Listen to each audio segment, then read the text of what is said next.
Welcome to the Midweek Mailbag, your Detroit Lions midweek podcast where we answer your Detroit Lions questions via Twitter, or if you're a Pride of Detroit Direct subscriber, via that. Although I will say this week, kind of pushed some of the mailbag questions from Pride of Detroit Direct subscribers to next week when we'll have an exclusive midweek mailbag for them.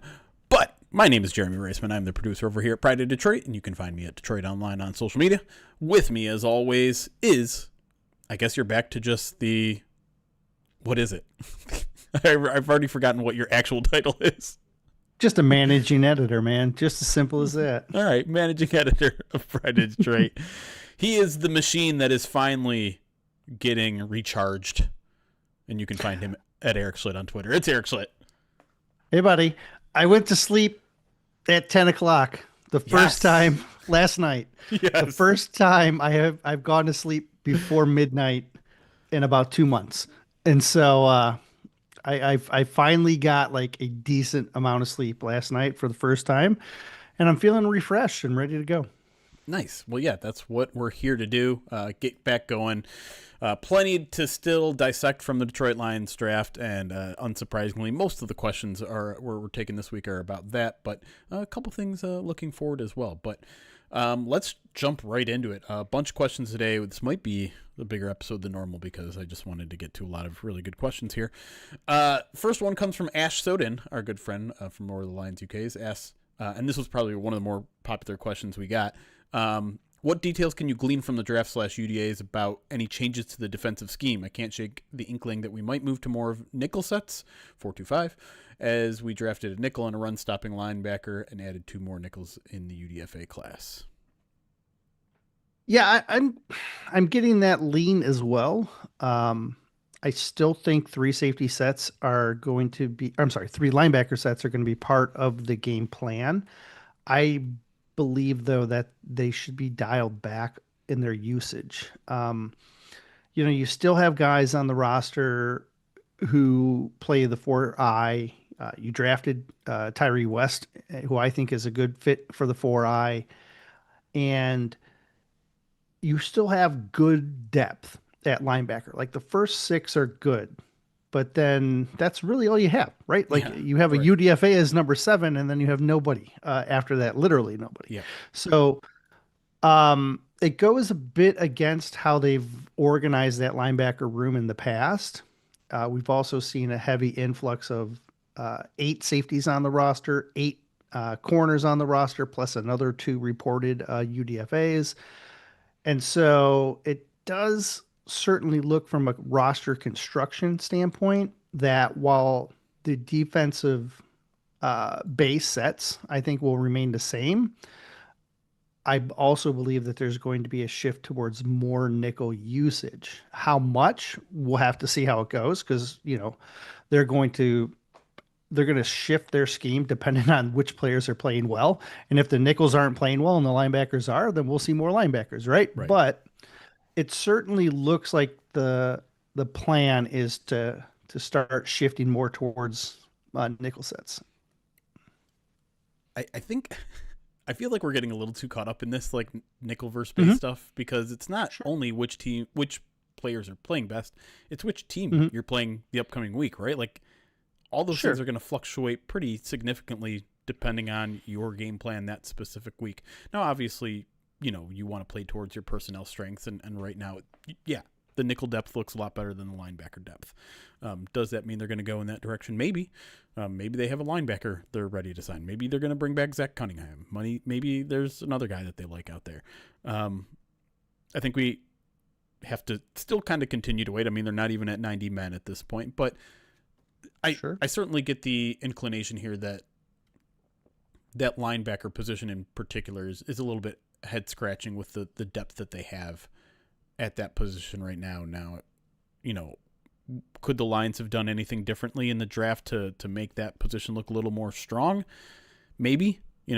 We've talked a lot about some of the guys that were available when they ended up going with Jimmy Ralder. They could have gone with more of like a coverage guy that has a little bit more experience in that aspect of their game. I think that's key, by the way. Yeah. I think what you just said is a key component. Maybe. But or I'm maybe, sorry. the other aspect of it is like maybe they just like Jimmy Ralder's coverage a lot more than I personally do, based on what I've seen and based on PFF grades. Well, regardless, even the most glowing reviews of Jimmy Rolder don't put him in the category of Alex Anzalone's cover ability. Sure. And there's no other linebacker on this roster that has the coverage ability that Anzalone does. And when Right. and so that coverage element was a key component, I think, in keeping three linebacker sets, right? Yeah. Sure. And so with that element missing at the linebacker level, that's another big reason why I think nickel could be in the future. More nickel, anyway. Right. I mean, they're still going to need linebackers who cover, though, right? And Jack can do 100%. that a fair amount. No. Derek is He's your best one. Derek's not terrible at it. It's certainly not his calling card. I mean, I'm not sure if Derek Barnes has a calling card. He feels like a jack of all trades, master of none type of player, which is not a bad thing to have. I mean, in a lot of ways that's versatile, and you can have him fill in multiple spots. And Sure. in this case where, maybe they are going to more two linebacker sets, maybe that does mean no more Sam, no more pass rushing, no more edge setting, and a little bit more off ball stuff. And he's capable of that. But I do think in general, you're looking at that linebacker room and thinking it's not great. We're like squinting just to see two starters. And I because Jimmy Rolder is only a 1-year starter in college, I think the learning curve is going to be a little long for him. So I guess Malcolm is your backup if you're in a two linebacker set, and starter if you're not. And I don't know. It's a little uninspiring, but at the same time, like, I understand the opportunities to improve that room were relatively limited given this team's assets this offseason.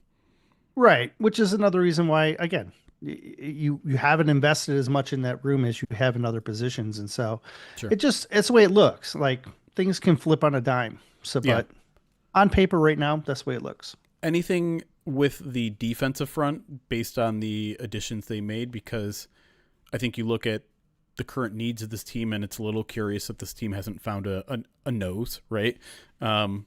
They've certainly gone with different types of defensive ends and defensive tackles with the ones that they drafted, a little bit more tilt towards their pass rush rather than their run defense. So do you view that as a potential hint towards a schematic change, or is that maybe more of a philosophical change, or are we overreacting?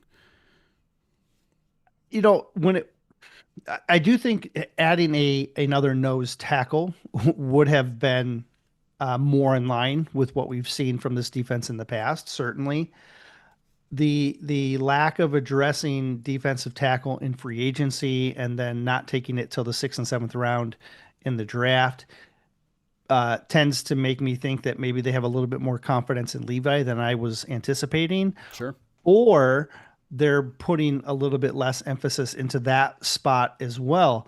The areas in which they did upgrade on that were from a pass rush standpoint, not necessarily a run defense standpoint. And so that does make me again wonder if the plan is to go to more, if you go to more nickel and you shift Derek Barnes from being outside the tackle box to inside the tackle box as like an inside will, what's his best asset?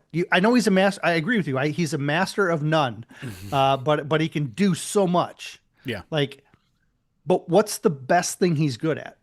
Run defense. Yeah. And if you're putting him inside, if you're putting him inside the tackle box and Jack Campbell's inside the tackle box and he's elite at run defense, now maybe that helps solidify the middle of your run defense a little bit more, and you're counting on your edges to be able to be better runs, be good edge setters, which they are, based on, who they've added good edge setters.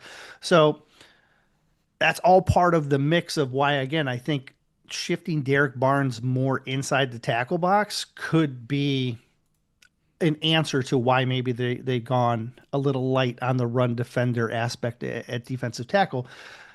I also wouldn't be surprised if that's a spot they added with one of the last 5 open spots they have on their roster. Yeah, that's fair. All right, let's move on to our next question here. Our buddies from Talking Grit asked, for me, this draft has felt totally different than the past couple of years. Can you put into a word why it feels that way? Now, I think some of it is everything we just described, like the kind of players, the positions that they prioritized, at least on defense, point to maybe a defensive schematic or philosophical change. But is there anything else about the draft that felt weird to you? There wasn't reaches. especially early on day 3. Like you weren't like reaching for a project. Yep. So you take like you've seen this. You've seen them take guys that are projects early in the past several drafts, Yep. right? From Manu to Broderick, right? Like it just the To Slaw. middle, yeah, right. Well, you've seen these guys, and there Yep. wasn't that. We didn't see any of that this year. It was Yeah. every pick was solid. Every pick had every one of these guys almost has a pretty good floor who should be able to come in and compete. If they had a reach or they had a project guy, it's arguably Gil Howard in the 6th round, and you Right. like his upside because he's flashed like quickness at an area of need in which you haven't. That makes sense to go after a guy like that. And so to me, that was the biggest kind of feeling was every one of these picks looks like they could come in, make the roster, find a role, even if it's just on special teams or even if it's just 5 to 10 snaps a game. They all look like they could come in and find a spot. Yeah, I think the thing that we started getting used to saying was like, you never know what's going to happen with Brad Holmes. Everyone thinks they're going to take an offensive tackle and thinks they're going to take an edge, but you don't know what he's going to do. He's going to do something crazy. He's going to draft Kenyon Sadiq. He's going to do this. He's going to do that. And then he went chalk. He went chalk. And Yeah. I'm not saying that's a good or bad thing. It's just there wasn't a surprise. There wasn't anything there where you're like, oh my God, what is he even thinking? Like the closest thing to that is drafting a wide receiver, but once you're late into the 5th round, like you're grabbing special teamers and the guy plays special teams. That's not a shock. And on top of that, he literally, like, my 3 biggest needs in order were offensive tackle, edge, and linebacker. And he went offensive tackle, edge, and linebacker. And for Mr. I never draft for need, that to me is the weirdest part, is for him to go chalk with need.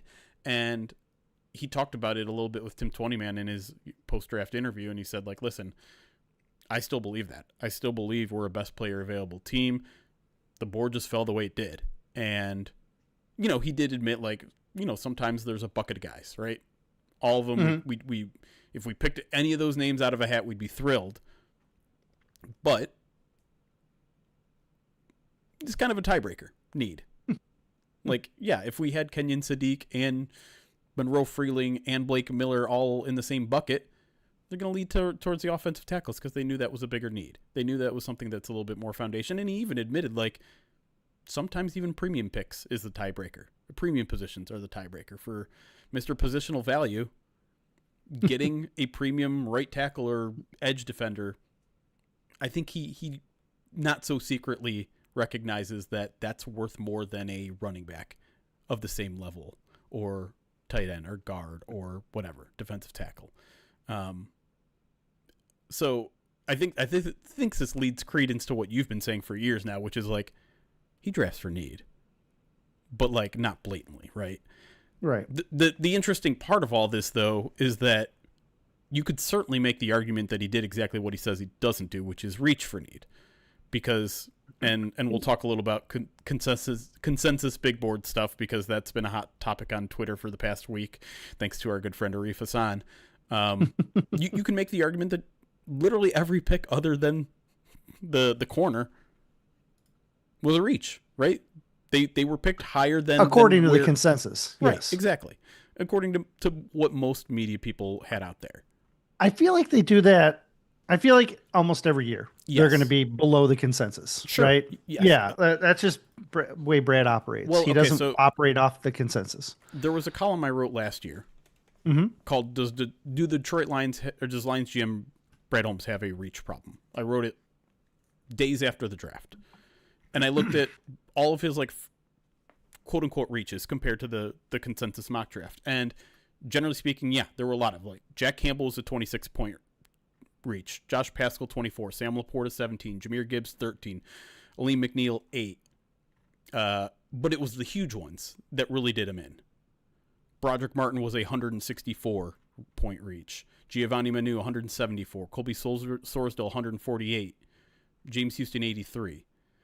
All the little ones, the like half round ones, generally went in his direction. Derek Barnes 35-point reach, Sione Vaki 19-point reach, James Mitchell 39-point reach, Antoine Green 45. So like I would say those those mid reaches, the half a round or maybe full round reaches, generally speaking, Holmes is batting like 500, maybe 600, which is fine. I mean, that's not bad for any draft. It's those huge reaches, the big swings that we didn't see this year. Those are the ones where we haven't seen like any success on his part. And you can say maybe that's on him for, going for either a height, weight, speed guy or whatever, high production at a lower school. You could put that on the coaches for not being able to develop players that need a long-term development. But in general, I don't mind these little, minor swings. Blake Miller was 30th or 31st on the consensus big board. I think Derek Moore was more like early third than mid second. Ralder was like 5th instead of 4th. Like that doesn't matter to me, especially the further down you get in the draft, right? Where it's just like the talent level levels out pretty considerably. And so if you take someone on 5th who was a consensus 7th, I don't care at all. Yeah, the consensus, I don't want to get too far ahead in the consensus stuff. Let me bring in the question because we're already kind of there. Right. Justin Hecht asks, what are your general thoughts on the opinions of the consensus board discussions that blew up on Twitter during and following the draft? How do you think the Lions and Brad Holmes view it from their perspective during the draft process? If the Lions have a consensus board, it's really only to get a gauge of where a player might go as opposed to where they would feel comfortable with them. Their board is going to be completely geared towards them. The consensus board is going to be geared towards all 32 teams, regardless of scheme, right? Lions take their own board into account.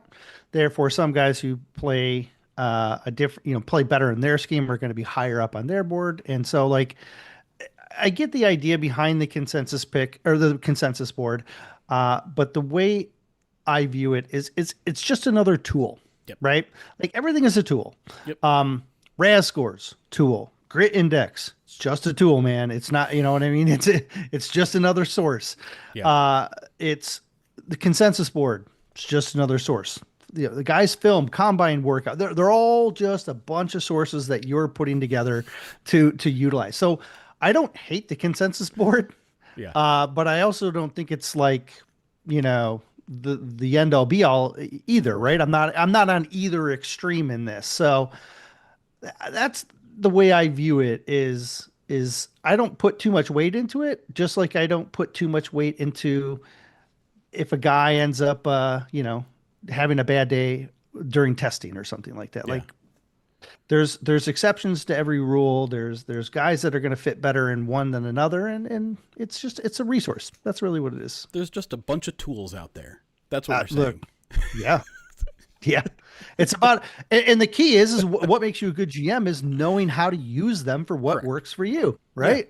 Yeah. And some GMs don't. Some GMs think this is the way, and I don't know what to do. And other GMs, they don't go to Senior Bowl, and they don't go do scouting. Look at Les Snead doesn't go to the Senior Bowl, and he does fine job scouting. Brad Holmes goes to the Senior Bowl and seems to just fall in love with guys at the Senior Bowl every year. It happens, and neither one of them are wrong because both are good drafters. Both come from the same system, and there's not a right or wrong answer. It's just how do you use the consensus board is really what matters. And I think Brad does a good job of.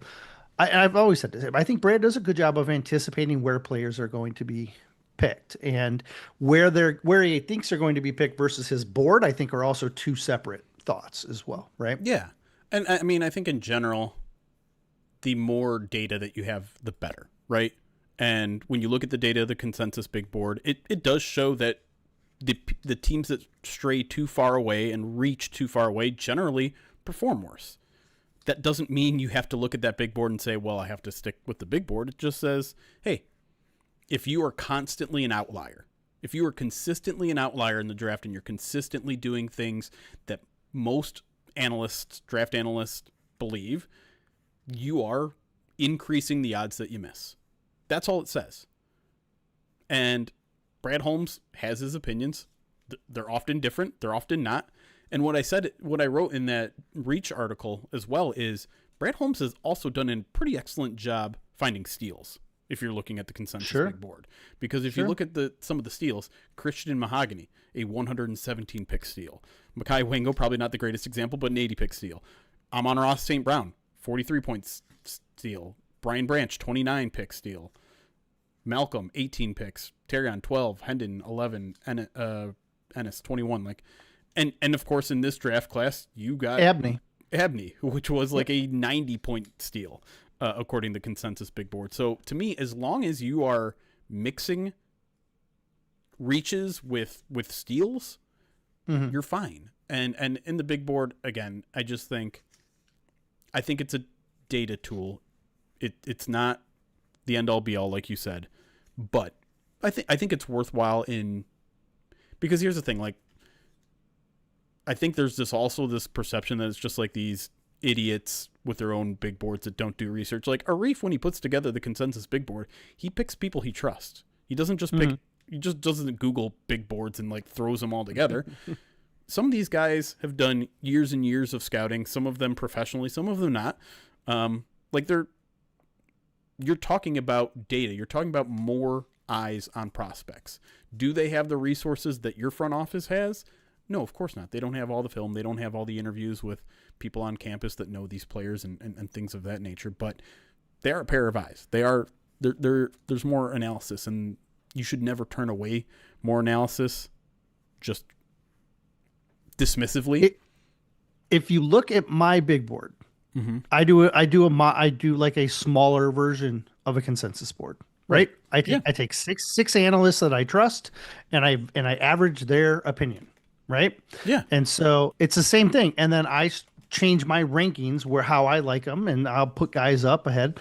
Like, it's a great tool to have. It gives you a second set of eyes, and it's really about trust. And with the Reef, I agree. It's the pool of people that he picks are guys. He's not just haphazardly putting this together. For example, in the mock draft roundup, I just grab everybody. I grab everybody I can. Like at the beginning, I start out with guys that I like and guys that I trust. But by the end, I'm like, let's just feed all the data in and see what happens. You know what I mean? Sure. But it's different with the draft boards. I think there's value to it, but you just got to be smart about how you utilize it. Yeah. And be malleable, right? Don't let any one piece of data dictate everything you do, but don't dismiss 100%. data ever, because that should help you along the way. All right, next question. Let's get into some of the actual picks and our thoughts on them. Kale Martinez asks, other than Blake Miller, what was your favorite selection in the draft? And which day 2/3 rookies have the best chance to turn some heads and earn some playing time? Could Abney be the answer to both those? Sure. I mean, yeah, it's might probably be the chalk answer for both. Yeah, I mean, he's certainly the value and the guy who has the cleanest path to a starting job, right? He's like, he can come in, and if he's going to play nickel, which is presumed, he's just got to beat out free agent Roger McCreary. That's, you know what I mean? That's it. You got to beat him out probably, and that's it. Maybe you add, there's other guys that are going to be in the mix, but they don't seem as in front. Like right now, McCreary's in pencil holding that starting job down, and Abney could come in and take it. We'll see. It's there's so many unknowns right now, right? And things get a lot cleaner to answer when you start seeing these, at least for me, when I start seeing them in person. Yeah. How do they move in the Lions system? But Abney seems like the day 3 guy that could really be the one that makes the most noise. As far as what is my favorite player, I think I'm still working on that. I do think Abney might be the guy, but I'm also, I don't know. It depends on who I look at. Like right now, I kind of like the Kendrick Law pick, and I know it looks kind of like the outlier, right? Yeah. The one that didn't fit with the needs. Yeah. But here's the thing: if you've been watching or following along with us all draft season, and I know we have so much content going on, I picked 7 receivers that I thought the Lions might be interested in ahead of the combine. He was on that list. I picked the smallest pool of players that I could. And I said, okay, who are the 7 guys that I think the Lions might be interested in at the combine, the wide receivers? And I picked guys that I thought were slot type receivers who had return potential. And that's was the main thing. And Kendrick Law fell into that bucket for me. So it shouldn't have been like I it didn't wasn't. realize you did that, and I pulled up the receipt. It's there. Well, I love the receipts. That's why I do these articles, right? February 18th. You Right. you had him on a list of 7. So like Laws, I know he doesn't make. He looks like he's an outlier, but he's got so many little things that make him so unique. Um, and I really think he's got a shot. I know we talk about Dortch being the guy who's coming in Sure. to replace Khalif Raymond, Yep. and he's got that return experience. And he's so quick. I really think Law is the long term plan there. I really Yeah, think of Law course. could end up. No, I mean, like, I know we say, like, with Lovett, we're like, oh, he has that potential to be that guy. I think Law Right. will be that guy. Let me put it that way. I Okay. think Law will end up being wide receiver 4 by the time it's all said and done here. And then Dortch will be trying to hold Law off all season. That's so So he might be my favorite pick. when you say all said and done, do you mean this offseason? Like you I think? mean, like, I think by, okay, let's say by the end of the year, by Okay. the end of the football season, they'll look at the roster and they'll be like, do we need to resign do we need to resign Dortch, or can Kendrick do what Right. that role? And I think Kendrick Law he can be a lot of fun, and there's growth there. I believe there's untapped potential there, and so Yeah. I'm kind of my gut is I'm leaning. Okay. I like him more than I think most people do. It's tough for me because that pick requires just so much projection, right? There's just Oh yeah, not a lot of production out there, and I'm very much a show me first before I start believing oh yeah. in you. And listen, I still think Kendrick Law is a worthwhile pick, even if you don't get a lot out of him offensively, because he can be a kick returner, because he can be a punt returner, because he's certainly seems like they believe he can be a gunner, and that's an important role in this team. It just is. In terms of let me go back to the question to make sure I answer both. Okay. Who's your favorite- favorite? Who could contribute? Favorite Yeah. selection, I don't think it should come as a surprise to anybody at this point. I mentioned in the podcast, I've already written a whole profile on the guy, but Great I am story. like, oh, what'd you say? Grant Stewart? I said he's a great story. Oh yeah, Skylar Gale Howard, the 6th round pick, the defensive tackle, projects to be a 3 tech. His film is very, very fun, but his story is even better.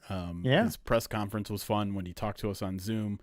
I think first of all, I like the idea that they've now drafted 2 3 techie guys in 3 years, which tells me that's a roll. Like that, like it wasn't just a, hey, let's roll the dice on Makai Wingo and maybe he turns into more than just a run or a pass rushing 3 tech. That's a role that we actually want to invest in. That's something that we think is worth it, even if it's a sub package role. I like that. Yeah. I like penetrating 3 techs. I think this team has needed more, let's just get to the passer in a hurry type of guys. And I'm not going to go over Skylar Gale Howard's entire story, but he's one of those guys that you just never bet against because of all of the bumps in the road he's had, because of the self-made man type of history that he has, because like I kept digging more into him after I wrote that article on it, and like I watched this interview where he's just like, yeah man, I was all ready to go back to Texas Tech, and they said they wouldn't give me another year of eligibility. Yeah. Typically a player who gets injured mid-season, they do give an extra year of eligibility. So he was like, yeah, I probably could have fought it and I might be back if that, but at that point I was just like, you know what, I took that as a sign, time to up my game and take it to the next level. And Yeah. again, I love that attitude too. Just everything about the guy I'm very excited about. Now, he started playing defensive tackle in 2022. So is he a guy that's going to make a huge impact right away? Probably not. He started on a really good defense. Like he That is was true. he was That a Texas Tech starter. defense was nasty. Yeah. Like and so- it's interesting. It's very interesting to see his story. Yeah. But yeah, I think if we're talking about the guy who might actually contribute on their side of the ball in their rookie season, if you're talking about day 2, day 3 guys, I think you have to go with Abney. Like you said, path is cleanest to a starting job. McCreary, I like a lot, and I thought that was one of their most savvy free agent pickups. But it's a corner position. How often does a corner get injured in this defense where it requires you to hit, it requires you to get your nose dirty in the run game? All the time. So, I am fully 100% expecting at some point Keith Abney to be contributing significant snaps this year. And both Abney and McCreary both have inside out potential too. Sure. Like they can be depth on the outside. Mm-hmm. It was interesting. There was a Matt Miller of ESPN article this morning. I don't know if you saw that. And he said that 100 picks or whatever. Yeah, it's his favorite 100. Yeah. And Abney was on that list, and he said that Abney, he got a text from Abney's defensive coordinator who had sent him a text that said the player he compares him most to is DJ Reed. Yeah. So it's funny how those little quirks. And so you see a guy getting comped to DJ Reed, and it's like, oh, it makes total sense. I was watching Dane Brugler, and you know who he comped, who he said Abney had a little bit of in his game? Terrion Arnold. Terry. No, he said Terrion Arnold. He's been compared to Meek a bunch too, so it's just like he is just a metamorphosized. There's a style. There's a style of defensive back that this team likes, right? And he fits right into that. And so it's the same thing. Like with Rock, I liked Rock as a press man guy, but then as soon as Rock got in this system, I was like, holy cow, Rock is really good in this system. And so it's they have a type, right? And as our chat points out, Downgrade 20 points out, apparently so do I, because I just like ASU corners apparently, with my affinity for Chase Lucas as well. There you go. So all right, let's take a break. When we come back, more questions about the NFL draft.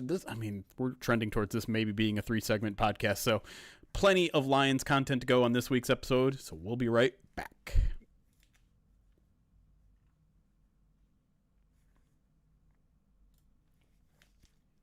All right. Let's hang out with our live chat. What's going on, YouTube? What's going on, Twitch? Let me go through some alerts here, and then we can answer some of your guys' questions. Cat to Mods, thank you for the 2 months subscribed to the channel, 2 months in a row. So you've been riding with us this offseason. Appreciate you, Cat to Mod. Dark Wizard, thank you for the 39 months. I'm so glad to so glad to be past pre-draft coverage. I knew way too many prospects. Boy, this is probably the biggest smile I've had in months. Talking about the Lions. Lost Oceans, 62 months subscribed on Twitch. Appreciate you, buddy. Lasermouth, 30 months, says, I do love a good midweek bag of mails. Excuse me? Ice Cecil, 54 months. What anniversary is that? It's Blake Miller. No. Blake Miller wasn't 54. Yeah, 54 starts. Oh. Blake Miller was what, 78? Is that right? I feel like he was 78 based on my time. No, it's the Aleem McNeil anniversary. It's a McNeil anniversary. St. Bob 33 months says, I see a lot of analysts talking about Miller's play strength needs to improve, but didn't he do 32 reps on the bench, and doesn't he have sticks for legs? What am I missing, or are they crazy? I think it's a little overblown. It's really, when you're 6'7" and you're going to get tabbed with certain things, like you play too high, you play too upright. Yeah. You talk like Cosell on Tim 20 with 20 men. He was talking about 45 sets versus vertical sets. Yep. And how when he does vertical, he's a little bit. That's because he's too tall. Right. Or that's why it's because he's tall when he has to get like that. When he's 45, he can stay low. When he has to go vertical, he gets higher. That's because he's tall. That's normal for a guy like that. And then what's important is the stuff that if you watch Cynthia Freeland, who was talking about your limb angles, right? Which is, everyone uses the term ankle flexion and all that stuff like that. it's really about angles, right? And it's just, and so if you're, depending on how you're moving, do you set your body in the right position? And having him vertical set, I don't know. I don't know how much the Lions do that. They 45 a lot to give Goff that pocket. And Yeah. so I'm not overly worried about it. And then when you're talking about like power, like I've seen plenty of power in his game. Um, and he has a good anchor. Like he's gonna put on strength too, just by being in that weight room. Like almost And all of these offensive linemen gain 10 to 15 pounds of strength when they come from their rookie season into the NFL. if Go he ahead. has any trouble dealing with power, guess who's going to teach him how to deal with it in a hurry? Yeah. Dan Derek Skipper. Moore, Aiden Oh, Hutchinson, that's right. DJ Wanham, like guys who can win with power all the time. Like he's going to be Yeah. going up against him. Yeah. 100%. All power. It's a lot of power. Yeah. Just that's what this team wants. The team wants to bully you in the trenches. That's Yeah. great. I want that too. Make me happy. Love Lion 69. Thank you for the 26 months. Says with more teams seemingly using more 13 personnel sets, how would this impact a speculated defensive change to less linebackers? Well, they use linebacker in so many special teams things. That's really why you keep six total, right? Yeah, So I think you. I don't think you're going to see less than six on the roster, unless I'm answering the question wrong. you are. Okay. Okay. I thought that was the implication. No. Go ahead. He's saying if we're running more two linebacker sets. I thought you meant just in general. How's that going to react to more 13 personnel? How's that going to Oh, manage? got it. Sorry, I was thinking I would have my mind on the roster in general. Um, well, Because I think we talked about it last year. We were like the Lions yeah, might be uniquely prepared to handle 13 personnel yes, because they could run so many things out of base defense. yeah, And then they faced a bunch of 13 personnel against the Rams and then mhm, against the Steelers and got mhm. blown up by them. Yeah. You need that. You need your nickel. The nickel's what solves the problem for you. Yeah.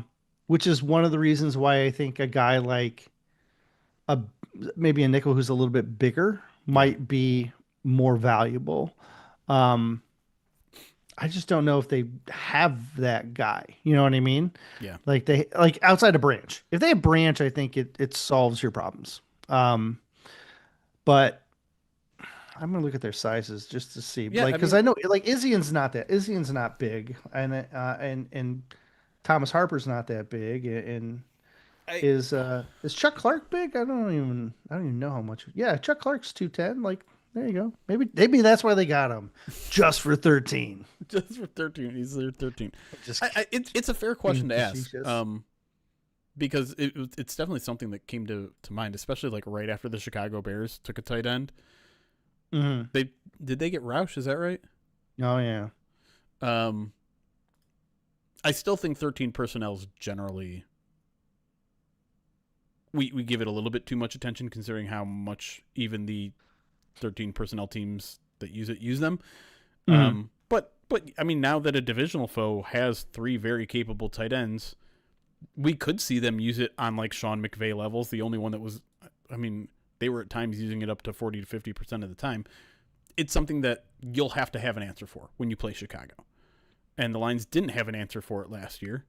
And if they are changing to kind of a lighter pass rushier, more defense, then it might become a bigger challenge.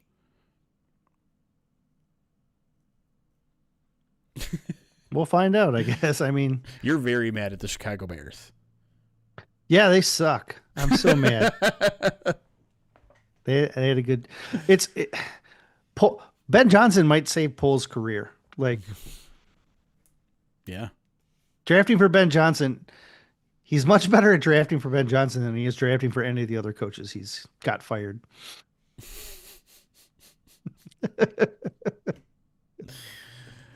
Dio Mendez, thank you for the 62 months subscribed to the channel. Tier 2, by the way, says really excited for the season. Our new O-line and play calling should be significantly better. Yeah, it certainly looks that way on paper. Romero, sorry. Romero von Frankenstein. Thank you for the 27 months. Did you change your name? I feel like I've never read that name before. Thank you for the 27 months. Papa Steve, thank you for the 6 months subscribed on Twitch. Coffee Server, I saw you jump back in the chat. Welcome back. 6 months subscribed to the channel. And Xander Swallows, $2 super chat on YouTube says consensus. Big Board says Abney is greater than Moore. Kind of crazy. There's a question from JC when you get through your That was alerts. the last one. Okay. JC asked about Zion Young and why he had a higher grit index score, considering he had an arrest for a DWI and he had the arrest for the simple assault. The reason that so basically we don't negatively impact someone unless it's something that is like a hard fact that we know the Lions don't have that they're going to downgrade someone for. We don't know what his answer is to these questions. We don't know what he would have said to the Lions. We don't know what his answer is. We haven't done our research into those incidents where we're not gonna ding a guy just because something happened to him that resulted in like an arrest or something. Like because we don't do the interviews with him, we don't know how the Lions would react to that. We don't know what the circumstances behind what those things were.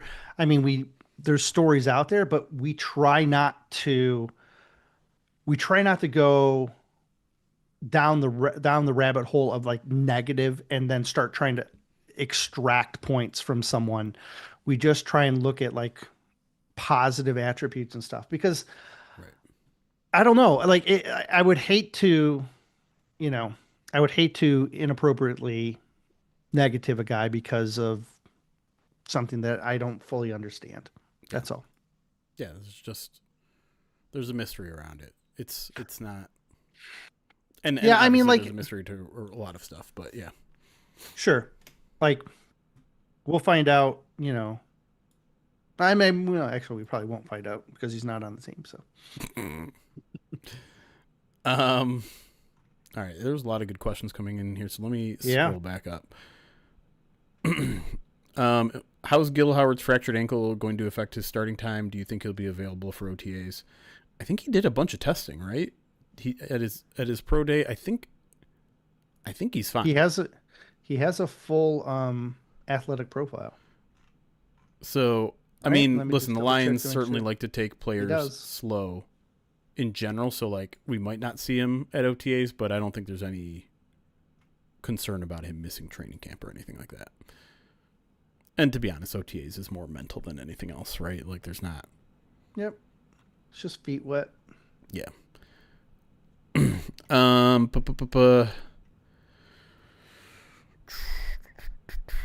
Is there any opportunity for Levi Onwuzurike, Mekhi Wingo, and Skylar Gil Howard to all make the roster? Yeah, sure.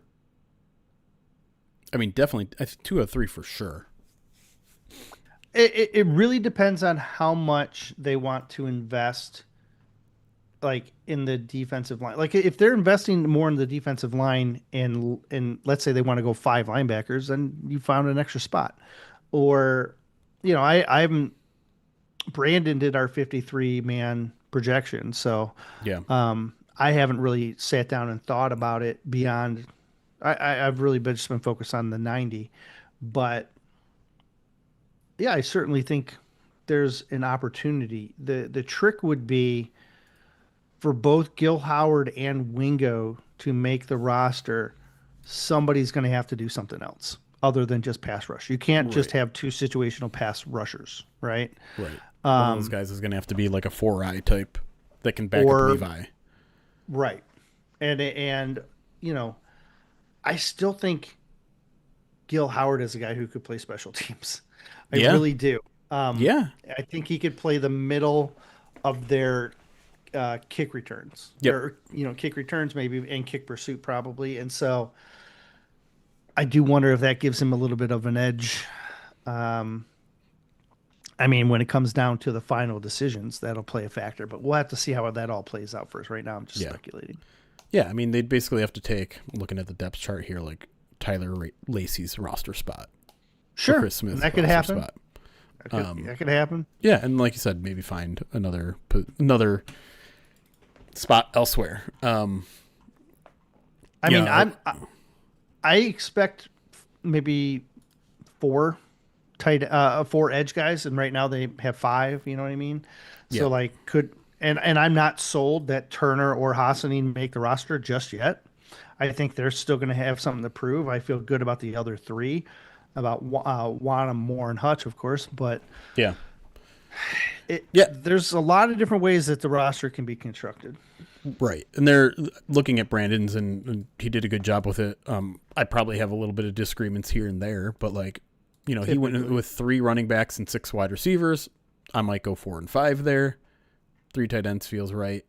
I mean, I wonder what they're going to do at tackle. I think they probably hold on to Giovanni Manu just to see that development all the way out, but like, you could go 3 offensive tackles and probably be fine. Yeah, I wouldn't be surprised if they kept 10 offensive linemen right now. Yeah, that's what. Again, we'll see how that plays out. Yeah. Because, you know, there's guys that we go into every offseason and we're like, we think you should do good. And all of a sudden it's like, oh, no. Right. No. Yep. And in Brandon's 53, he actually did exactly what was asked here, where he kept Levi, he kept Wingo, he kept Gil Howard, also kept Hassanin and Tyree West, which that would ask. I mean, that so 10 defensive linemen, which I think would be a lot more than they normally keep. 2 maybe more than they normally keep. I don't know. Look at last year's 53-man roster, 50-man roster. Like there's an argument to be made that Levi can cover you on the edge, and so you could lose Peyton Turner and get Hassanin on the practice squad and have Levi as edge 4, 4I1, and like 3 technique 2. You know what I mean? Like, sure. Yeah. Where he's playing like, but again, if we don't know where Levi is, so they did keep 9 last year. So that's more than I expected. But yeah, he only kept 5 linebackers. Like, so that's where that extra one came from. Yep. And 11 DBs, dang.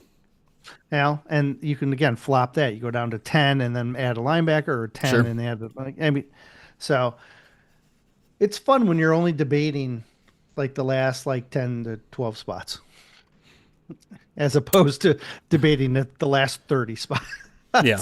Like we've done in years past, right? Michael Gilkin asks, with eliminating rookie minicamp and joint practices, what are the chances they take away some of the tackling to the ground and other things in practice that may lead to more injuries? Yeah, I don't know. Everything's a mystery at this point, right? Right. I'm not counting anything out, but I don't know. Dan has been he's been asked plenty of times about getting rid of stuff like that, and he's defended it pretty stridently. And I don't know. Yeah. I don't read all these changes that they're making into the offseason. I don't read really any of them to be like, we need to be healthier. We need I still don't quite get the no rookie mini camp. Yeah, again, everything is up in the air at this point. So and Brad did not really do a great job of explaining it. Did someone get hurt in rookie mini camp or something like that? Isn't I don't remember. Like Frazier, maybe. I don't know. I don't know. I'm not ruling anything out. But at the same time, he's talking about getting back to basics. Tackling is part of basics.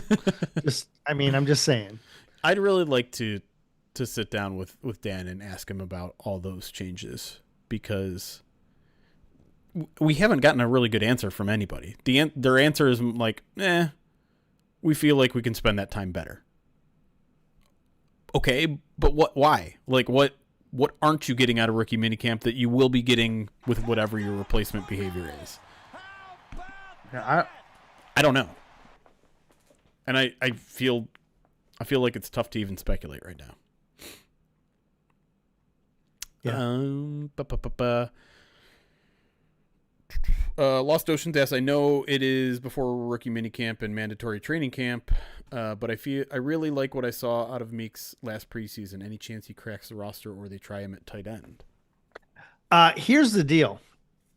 After the top three, after your starters, Tight ends. Or no. After you're starting three wide receivers. Three wide receivers. I'm sorry. Yep.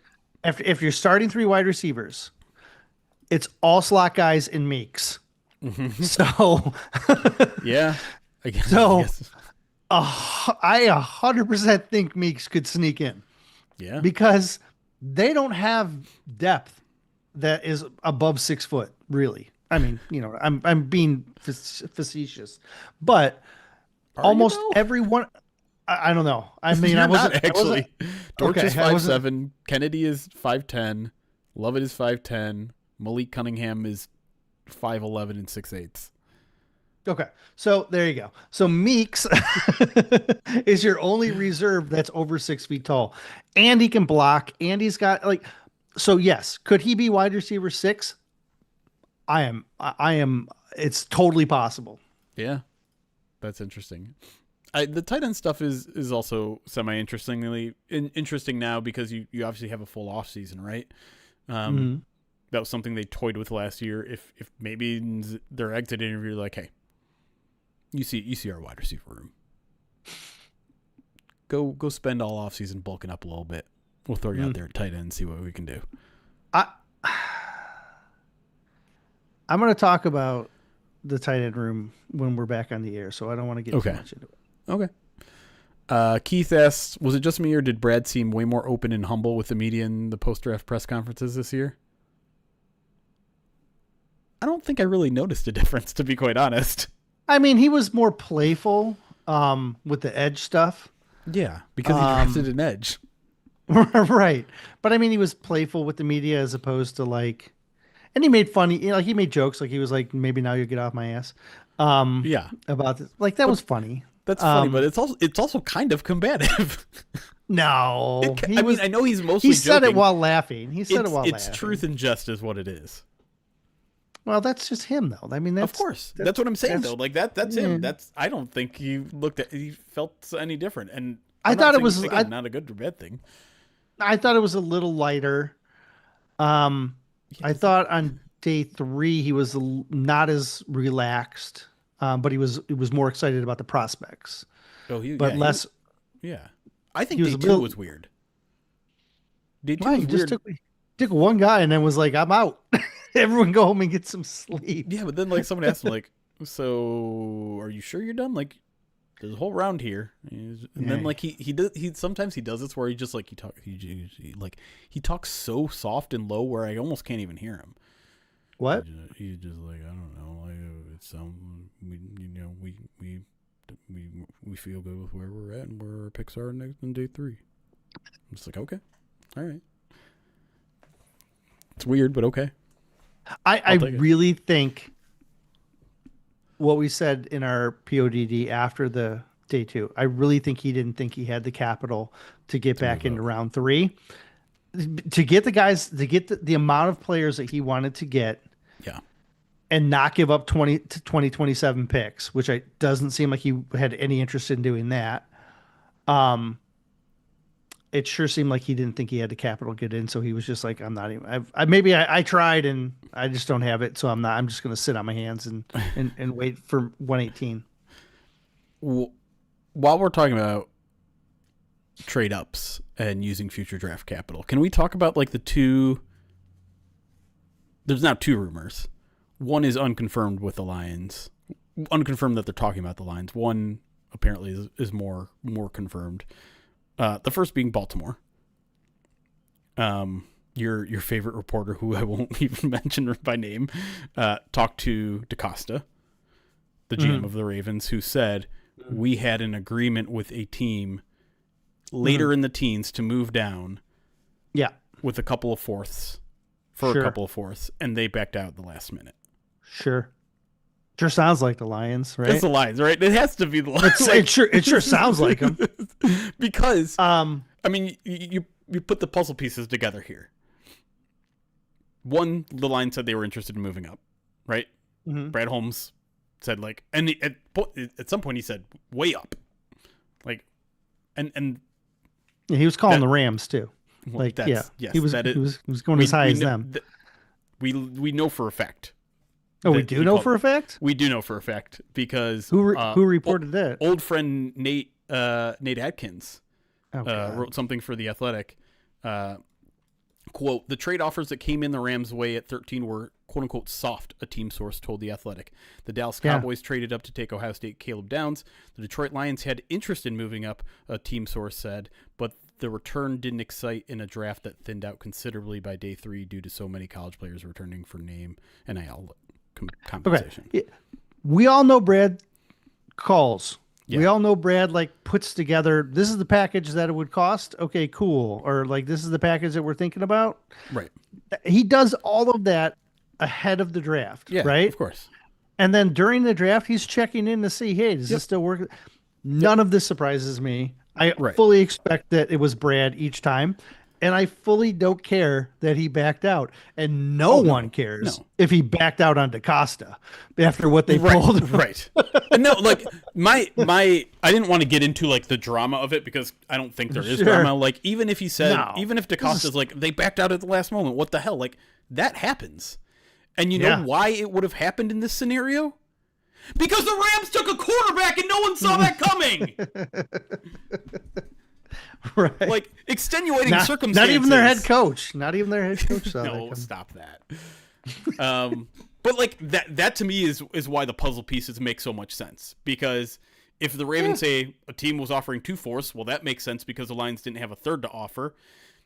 If he's saying the team had this in agreement and then as soon as we were on the clock, they backed out. That makes sense because the Rams were a crazy pick and because Brad Holmes said, well, once the Rams took a quarterback, we were pretty confident we were going to get our guy. Yeah. Sorry. Go call Max Crosby if you want to cry about it there, DaCosta. My conclusion is thank you, Les Snead. You saved Brad Holmes from spending draft capital he shouldn't have even thought about trading away in the first place. Yeah. Is Les Snead Brad's get back guy? Are they colluding together? Listen, guy, I want to overspend right here. I need you to do something for me. What do you need? Okay. I'll quarterback? throw away our first round pick on a quarterback just for you, Brad.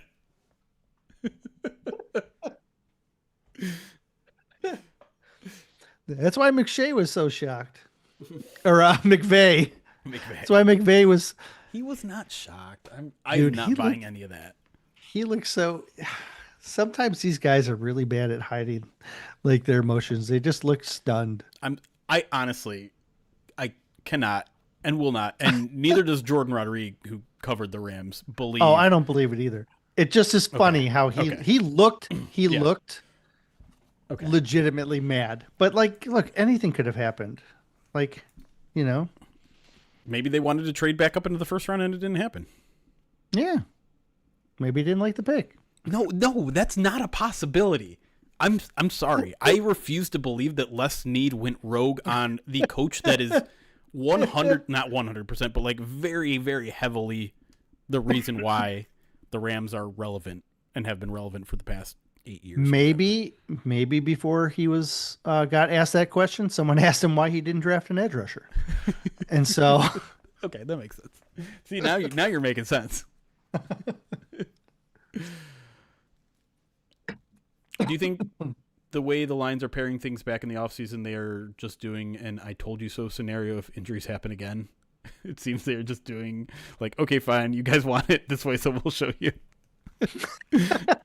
I mean, it feels that way with everything in the offseason other than other than trading for Max Crosby. They've done pretty much everything that people want. All right, you don't want us to practice this hard. We're getting rid of rookie minicamp. Okay, you guys want us to draft an offensive tackle and edge? Great. We did both of those things. What else you want?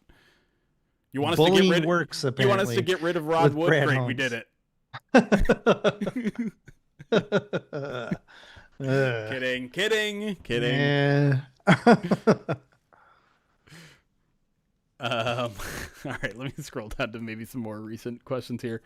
Also, in the meantime, Carter, thank you for the 30 months subscribed on Twitch. And Anonymous, thank you for gifting a sub to Brett Whitefield, our good friend Brett Whitefield, who was in the chat earlier. I always feel like I see Brett say, What's up, fellas, in the chat? And then I never see him in the chat again. All I know is that he's probably listening to us over some other people that he sometimes listens to that he shouldn't listen to. Yeah. And I'll leave it at that. Does that lead you to believe the Lions were not interested in Ioane? No, I think Ioane could have been in that bucket of players that they would have taken. Where, like, once the Ravens were on the clock, they're 3 away, right? And they're like, well, we got 3 guys that we're comfortable with, so we're not going to trade up. And I think Ioane could very much have been one of those guys. Could have been Ioane, Freeling, and Miller. I'd be cool with any of those. I'd probably be coolest with the one they picked, but who, breaking news, is now the second highest selected offensive tackle in the class. Why? Who's moved to guard? Did Maui Noah move to guard? That's one of them. Proctor, too. Shut up. Yeah. I haven't seen that. Uh-huh. Yeah. John I Eric didn't see Sullivan that. told the Joe Rose Show that first-round pick Caden Proctor will start out at left guard, and the team will see how things progress. Huh. I can tell you that he wasn't as high on the Lions board as people think, or as the big guys and national guys thought. That was confirmed to us later, right? Was it? Well, to me, I'll say it. I saw Justin did I miss something that happened? Maybe someone told me something and I just, because I was living in a fever dream from Saturday on, I didn't hear it. I was, yeah. You can text it to me or something later.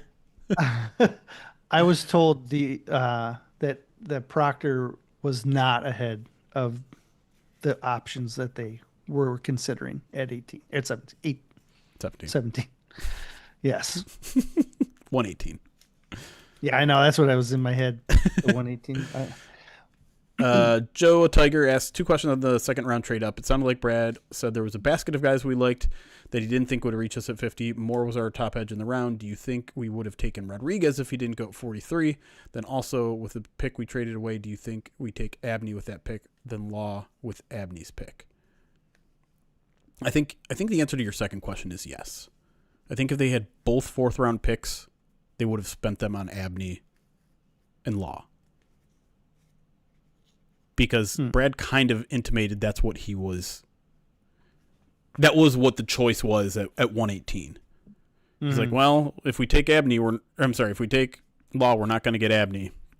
We want Law anyways. Let's go get Law. And then Abney was still there. So I thought he had that conversation with oh, you're right. The linebacker. You're right. He did with Ralder. Yes. That's right. Yes. I'm conflating those. Yep. Yeah, he was debating Ralder and Abney at 118. Right. Okay, so yeah. What I meant to say is still true. I do think if they had pick 128, they would have made it Keith Abney. Yes. I agree with that. And then you just have an extra pick. Like maybe 157 becomes Kendrick Law and then 168. Or, yeah, because then they wouldn't have had to trade up for Kendrick Law, right? Mm-hmm. Going back to the Rodriguez versus Moore, the fact that they traded up for Moore makes me think he was the guy that they were considering all along. That was the guy that they were targeting. You know what I mean? Yeah, I mean, you don't think it would have complicated the decision if Rodriguez was there?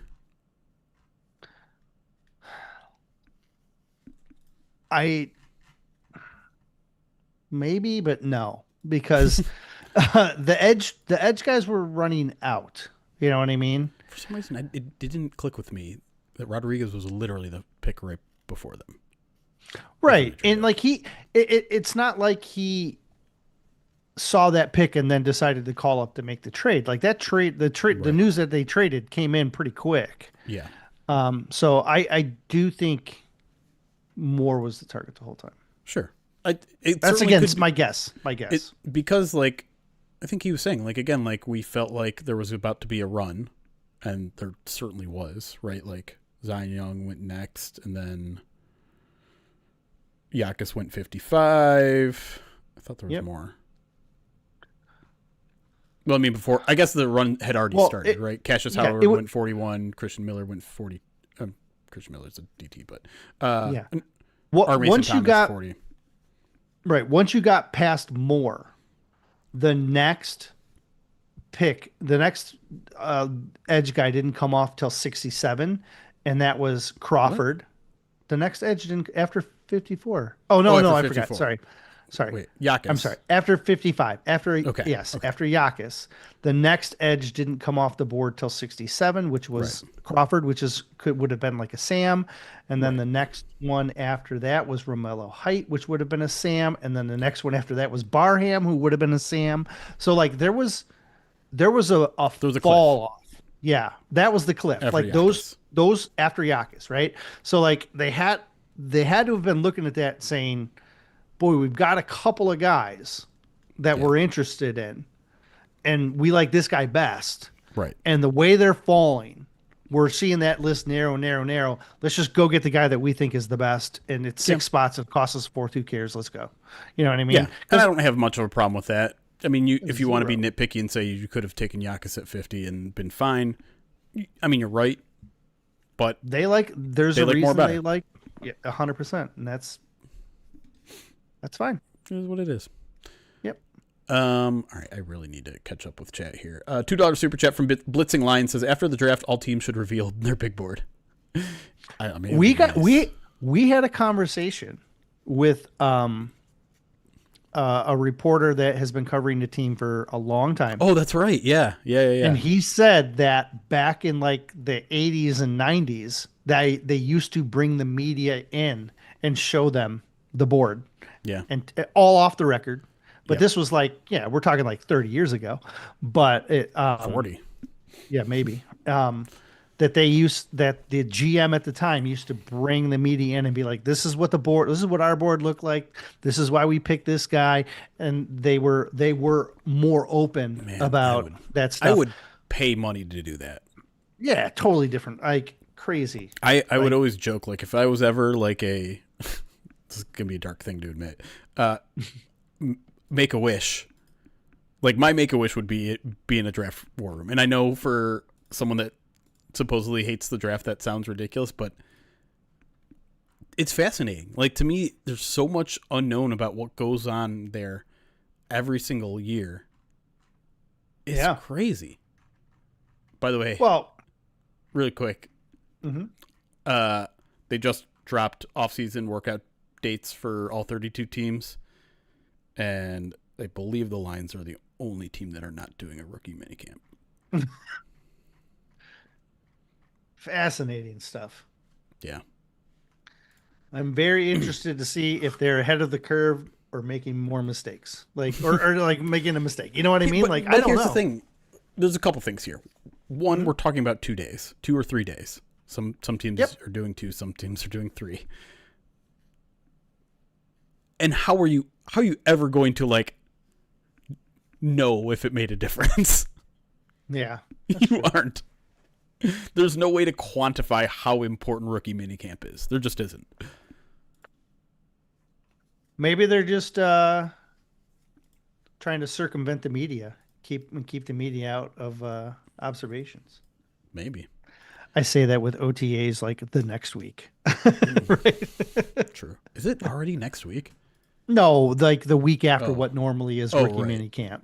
I literally have the dates in front of me. I don't know why I'm asking you. May 20. So there's still a month until OTAs. Got to start working on my arm and my leg for media workout days. Usually it's the last OTA practice. June 18th. No, June 11th. Defend my title. We didn't even have one last year. Come at me, Rich. I know you're watching. I don't know if he's watching.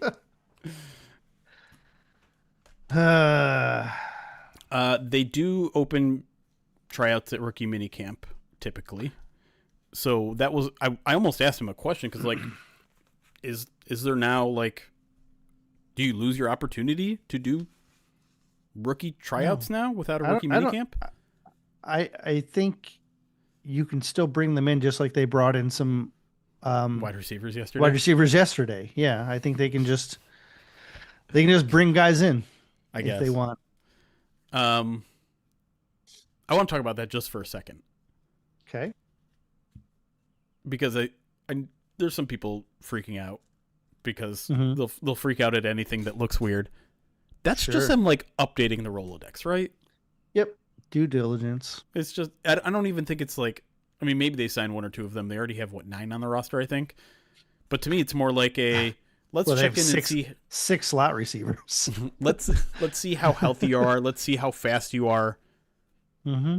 And if we need you down the line, now we know where you're at. That's my guess. Yep. Okay. Glad we're on the same page. Yep. Yeah. They don't stop. Updating. It's a constant. It was funny at the end of his Dan Miller interview. Yeah. Brad was like, "I'm excited for next week now. Like now we get to go back to it." It's just like, bro, chill. You just had a draft. You can take a breath. And he's like, "Nah. There's some veterans out there." I think he actually said there's some guy. He mentioned rookie minicamp for other teams, and he's like, maybe some teams their rookie minicamp doesn't work out for some of these tryouts. Like then maybe we bring them in. That happens. Yeah. I feel that has happened in the past. Like pretty quickly, Lions have made decisions on guys that they're like, nope, see you later. No, but like I think it went the other way, where he was saying like other rookie minicamp tryouts don't work for them, right? Like, they bring them in, and I feel like there was an example of a guy that they got. Oh, probably. I can't remember who it was. No idea. But I wouldn't be surprised if that happens that way. I don't know. Nothing on the transaction sheet looks that familiar. Anyways.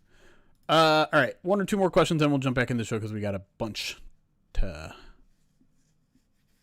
talk about. A bunch of questions. What if they brought in just Abney for rookie minicamp? Who's he going to practice against? St. Brown.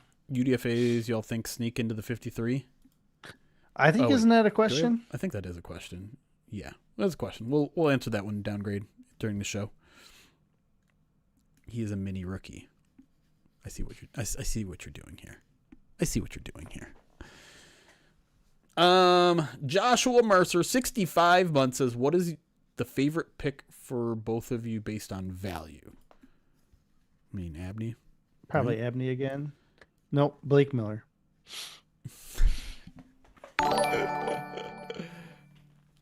Yeah, I mean, I can't even really think of another better answer. Unless I want to go with my guy in Skylar Gill-Howard. Like, if we're looking it's not just the consensus board. Like on my board, Abney was cornerback 8. Yeah. And what number corner was he in the draft that actually went? Oh gosh. I'm gonna do it. CB. 1, 2, 3, 4, 5, 6, 7, 8, 9, 10, 11, 12, 13, 14, 15, 16, 17. 17 is what I had too. So there you go. I projected him as a potential starting cornerback 2 in the NFL at some point during his rookie contract. I think he could be a starting corner 2. DC Smithers £2 super chat says, why did Brad trade up for Kendrick Law? He's fun. He is fun. We did talk about Kendrick Law a little bit more in the first he segment. Blocks. Oh. I keep watching more Brad Holmes interviews, And I keep waiting for him to mention Kendrick Law's blocking, and he still has never done it. And I'm confused. I think the real reason he traded up to secure him was because he wore number 1 at Alabama. Stop it. He was like, I went a year without drafting the player who wore number 1 at Alabama. I had to get back into my rhythm. The 1 year I don't draft a player from Alabama who wears number 1, we don't make the playoffs. So I got to get back to that habit. I mean, look, let's just face facts. You draft 2 players you draft a player from Alabama who wears number 1 in JMO, you make the playoffs. Draft a player from Alabama who wears number 1 in Gibbs, you make the playoffs. You don't, no playoffs. Now you get back to it. What again. number did Terrion wear? 8. 8. I think. Who was no? one? Amon Ra wore 8, didn't he? Terrion wore. I don't remember. What? I mean, in Alabama. I know. I was thinking like because I was checking to see. I was like, did Amon Ra also wear 1? And I checked. It was he wore 8 at USC. But at Bama, Kool-Aid had number 1. Terrion's year. So Terrion had to wear. 3. Yeah, he had to wear a different number. 3. He didn't change till 6 till after his buddy had that unfortunate pass.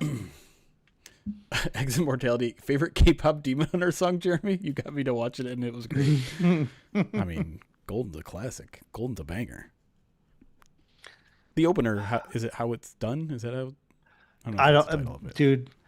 I knew all of those songs when that came out last summer. But now my kids have phased like 3 generations of crazy things past that. Oh, yeah. And now I know all the songs of their current phase that they're in. What is that? What are we on now? What's it's I don't even know how to describe it. My 12-year-old plays a video game online, and the company made songs that go with this video game, and these songs are actually kind of banging. What video game is it? It's I don't want to get into it okay. that much, right. but she's got now her sisters involved in singing it as well, and they sing like the secondary type roles, and so the little 5-year-old.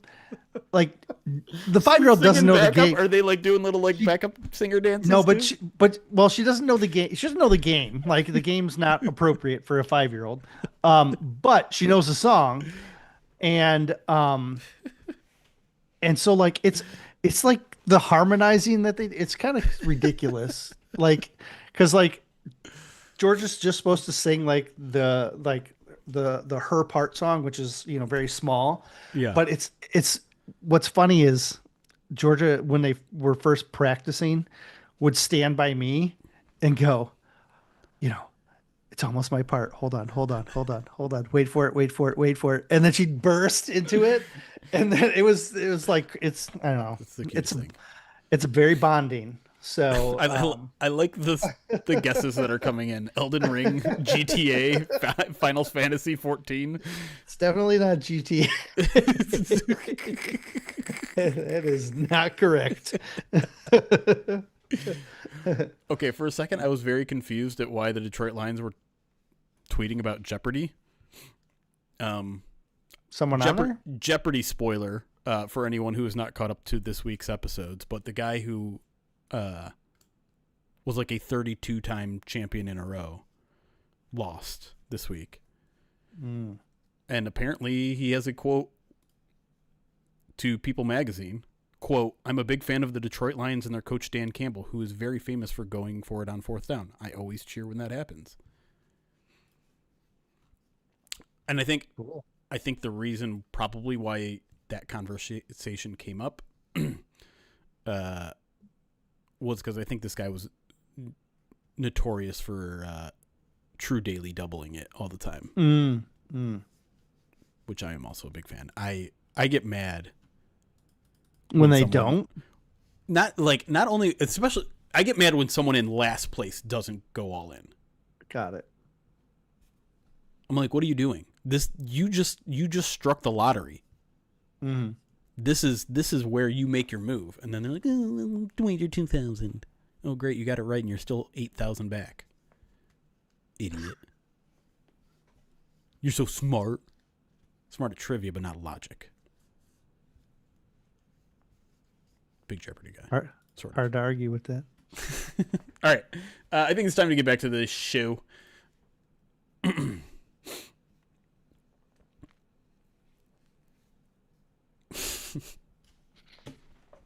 All right, here we go. Where were we? Ralder? I think Ralder is where we left off. Yeah. Actually, let's do these in draft order. So we'll go with... Whoops. Oh boy, I ruined everything in the outline. We're just going with the Moore question first, so you're aware. Okay.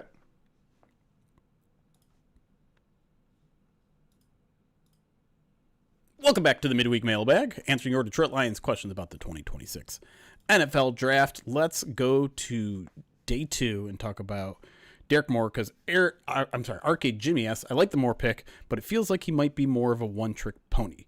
Can you and Erik please help me feel more comfortable that he's not just going to end up being another James Houston? James P., a PODD subscriber. So when James was asking that question and he said one-trick pony, I was wondering what trick it was. And I wasn't thinking that he was going the James Houston route, because I don't think Derek Moore is a pass rusher. Is just because he's not really a speed rusher. He's got a good first step and he's a good pursuer, but he's very different, and he wins very different in a way that James Houston did. There's a lot of power to his game. There's a lot of edge setting to his game. James didn't have any of those things. So I don't think he's a one-trick pony. I think he is. There's a pass rush element to his game, and that's where he's seen a lot of his production, but his foundation is kind of cemented in power. It's sometimes like the initial move is power based, and we've talked about this in our recap videos, in our PODD recap videos. He's got a variety of different pass rush moves in his arsenal. The hang up right now is he has to string them together, right? It's not he'll hit one and then that's the one, and then it's just effort after that. If he can hit one and then hit another one, that'll be better for him. Trust me, Aiden was the same way in a lot of ways. Aiden needed to learn how to complement those secondary moves, and Aiden has figured it out. He's going to take more under his belt. Yeah. Now Aiden is considered has one of the deepest bags of he can pull anything. Right, because the Michigan system teaches them a lot of pass rushing moves to put in their bag, but again, to be able to string them together, it's not something you see as often. And I'm going to be honest, a lot of times in college, it's because you don't need it. Right. You don't face a lot of adversity. Yep. You're not playing NFL tackles in college other than maybe once or twice a year, and so you can get away with it based on your athleticism. So I think Moore's got some areas in which he needs to learn before he's going to be like this every down starter. But that's certainly in his range. The power is something that excites the Lions. I would like to see him be able to get off his blocks. I think he's a good anchor, but I'd like to see him get off those blocks a little bit more. Again, that comes with time. And that comes with experience on an NFL field, in an NFL locker room or weight room. And so Aiden is going to be attached to him. The maize and blue blood that runs through them is naturally going to make those two, gravitate towards one another. And so I do think this is a great situation for Derek Moore to be able to come in and learn under Aiden and some of the areas that I think Moore can improve, but the base that he has to build on is certainly a lot wider than I think maybe some people are expecting. Yeah, and I will say, when I first started reading some of the scouting reports on him, a lot of them were like power, speed to power, physical guy, long arms guys, bull rush. Mm-hmm. You look at some of his athletic scores aren't aren't like, hey, this guy's going to bend, this guy's going to speed rush, his burst rate, not great relative to other people at his position. But when I turned on the tape, I was actually a little bit more impressed with his athleticism than I expected to be. I saw a little bend. I saw a little inside moves. I saw a little quick first step. And I do think he still like plays with that aggressive mindset that they're going to like on the edge. He still has relatively good hands. Like you said, it's going to take a while to put all that together and be able to do all of those things consistently and chain together moves for when your first move doesn't work out. Like, okay, what's the game plan after that? I think that's something that's still developing in his game.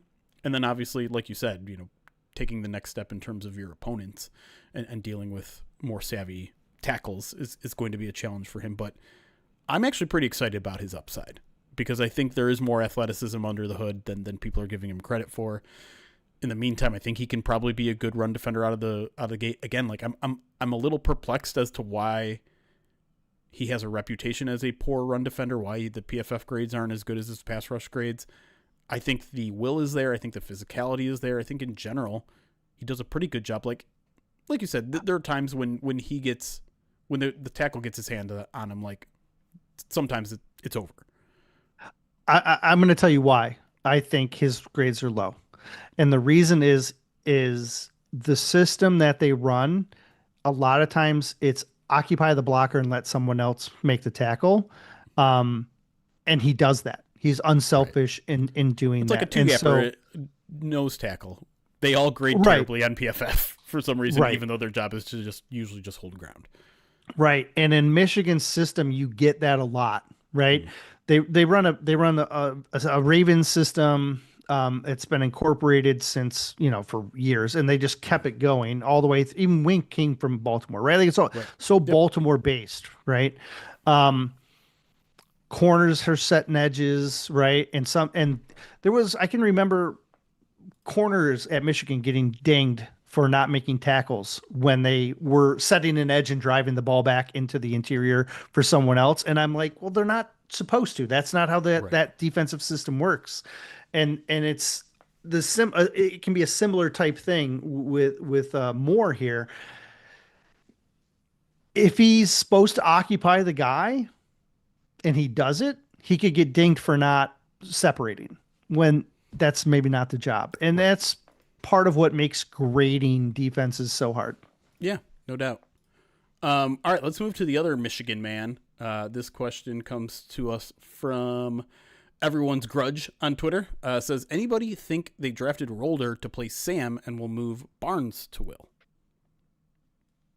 Well, I've heard you say something along those lines, so you want me to let you go first on this? Sure. I mean, if you want to, yeah. Okay. So if you watch his tape, and I've watched maybe 4 or 5 games of Ralder early in the season, he was playing a little bit more on the edge. It was before they moved Barham there, and then slid Ralder back to more of an off-ball role. And I kind of liked what I saw. I kind of saw like the tenacity, pulling blocks, setting edges. Now he's small, and he's not terribly small, but yeah, I mean he's 6'2.5", 238, so it's not terrible. And in today's modern linebacker, that's not terrible. And then like I'm watching his film, and then at the end of the night, Brad Holmes says, "quote He just plays with his hair on fire. He's stronger than you think. He could actually set edges if you put him on the edge." And so like it's at least something that's flashed across his brain. Mm-hmm. But the Sam linebacker role requires a lot. You have to be smart. You have to be able to do everything. Pass rush, set edges, drop into coverage. And Ralder just isn't, like, I don't think he's going to be there at the beginning of the year. He's a 1-year starter. I think he's going to take time. And to put him in one of the most challenging roles in this entire defense out of the gate seems unlikely to me. Maybe it's something he projects to be down the line. I'm not counting that out, but I would be shocked if he was in the starting lineup. I almost said the entire season. Certainly not week 1. And I would be at least a little bit surprised if he even makes the starting lineup this year. pending, major injuries at the position, because I just think right now out of the gate he's a little too raw to trust with those sort of responsibilities. Meanwhile, everything about his profile screams four-core special teamer. Will play 12 to 15 special team snaps every game, and I'll take that. So I'm going to touch on Sam here for a second, then I'm going to come back to Rolder. But there's a world in which I think Derek Moore has a better chance of playing Sam than Rolder. Well, he stands Because up a lot, right? yes. And if they're going to shift to more of two linebacker sets and they end up wanting to go big, like a 5-man defensive front, there's a world where you can play Aleem, Levi, Tyleek, Aiden, and Moore. Yeah, I And mean, you're Moore talking can about a be your 3-4. Sam. Essentially, well, yeah, essentially, right? Yeah.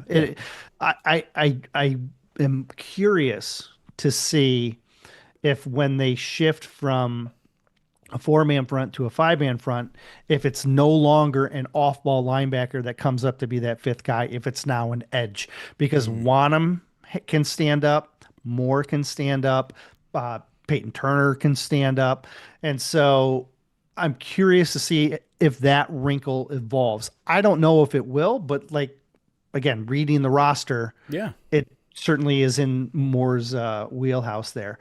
As far as Rolder, I like Rolder as a will because I think he has sideline to sideline speed. I think he anticipates very well.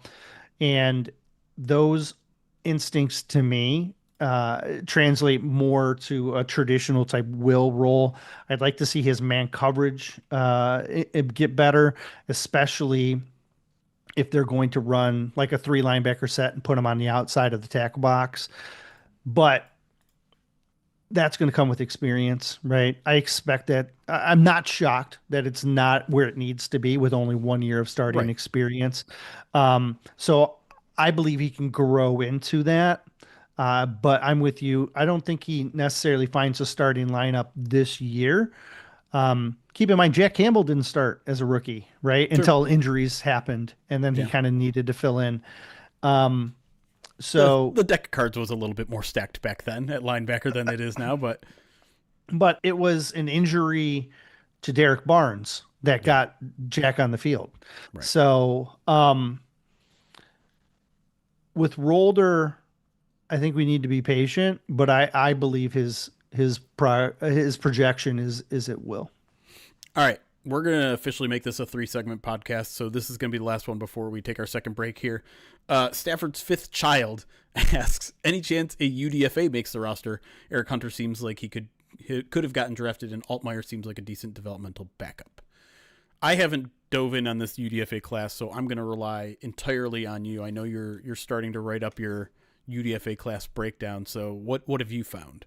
Yeah, I'm early into it. Okay. So I'm early into it. What I can tell you is based on the stuff I knew ahead of time. I had um I had rankings on 3 of them. Okay. And that were on my board. Yeah. The one that was highest on my board was Anthony Lucas, the edge out of USC, because I think he's a very stylistic fit for the Lions base end, Big right? guy. On the consensus ranking, Lucas was ranked 160, which is like that's really high.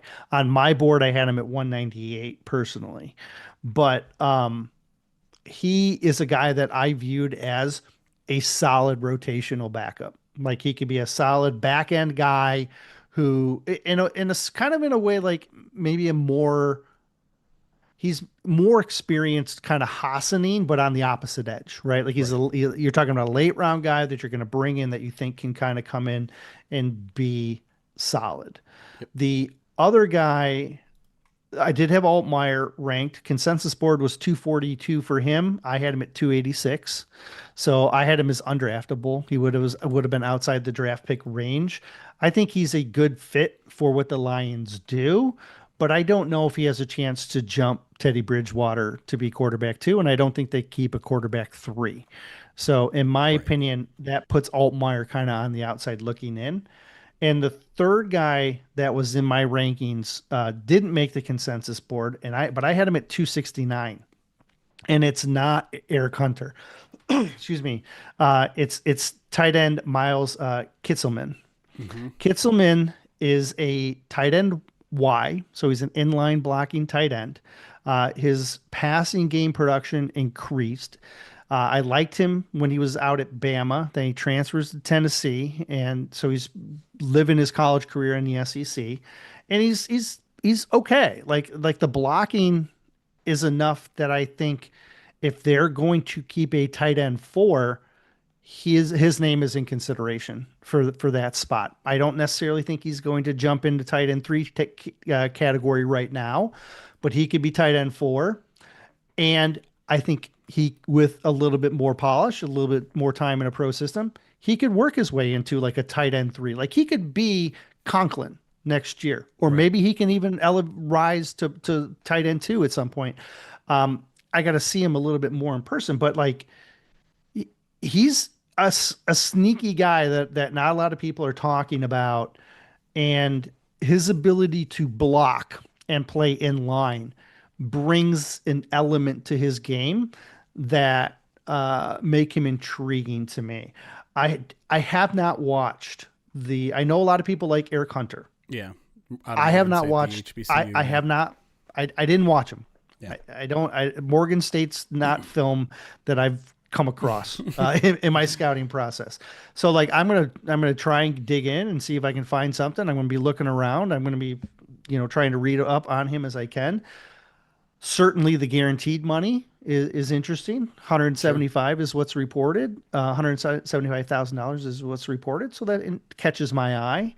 But I can't say that I know enough about him to speculate if he would Yeah. be in consideration yet. Yeah. I mean, I think just the production numbers are what's very intriguing. And I'm sure it's more than that, but like, he was essentially a 4-year starter. One of those years was erased due to injury, but last year, 102 tackles, 14 tackles for loss, 3 forced fumbles. At a position of need, right? At a Sure. linebacker position of need, where we've been talking all show how it's weirdly thin at the linebacker position right now. So even just Yeah. like because he's essentially linebacker 7 walking into the roster, that gives him a shot. He only has to jump a couple spots to make a 53. All right, let's take a break. When we come back, our final segment here of the midweek mailbag, breaking down the Detroit Lions 2026 draft class. We'll be right back.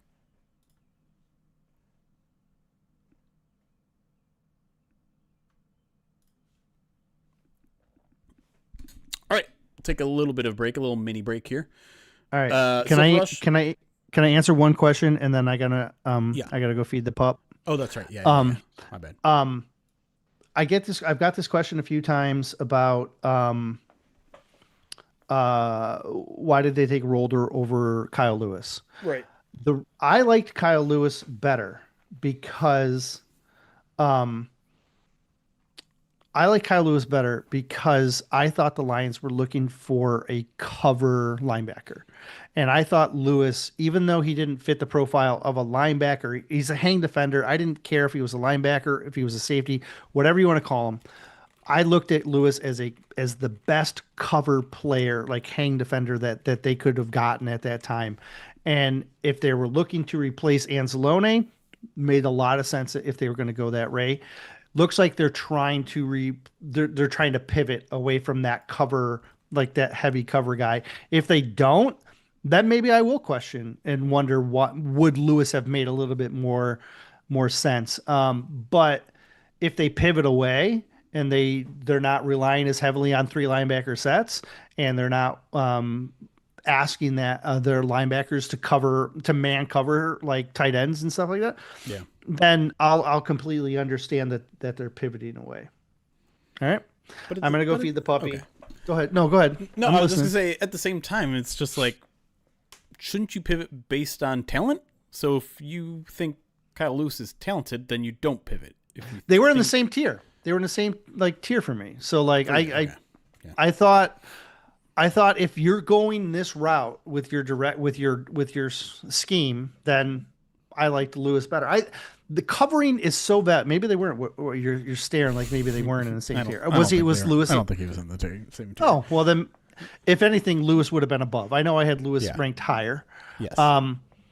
It's so to me a linebacker or hang defender, whatever, their ability to cover is very important to me. Yeah.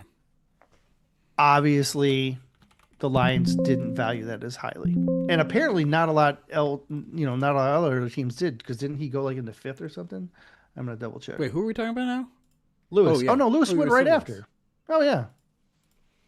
No, Lewis went 20 picks later. So, Lewis is more modern, a more modern day linebacker, Yeah. hang defender, whatever you want to call him. They wanted to go with a bigger guy. I guess so. They like this game better. Yeah. So I'm not going to nitpick when they're that close. You know what I mean? I liked them a little bit better. Nitpick. They didn't. That's the whole point of this.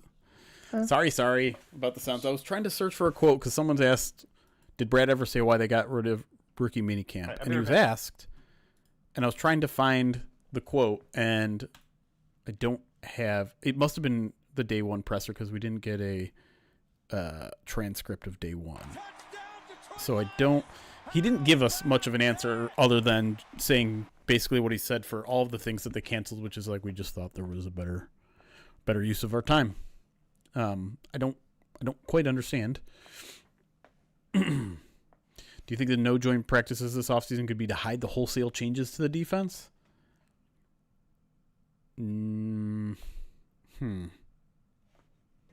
Not really, because, well, I was going to say you showed in the preseason anyways, and that's partially true. Because you obviously, like, you're going to play vanilla play calling when it comes to the preseason, but you still have to play within the scheme. So, probably not. But I don't know. I don't quite understand any of it, to be quite honest. And I wish they'd be a little bit more transparent, but we'll see. Spot Trek shows Hunter has 3 years for $3.125 million under contract already.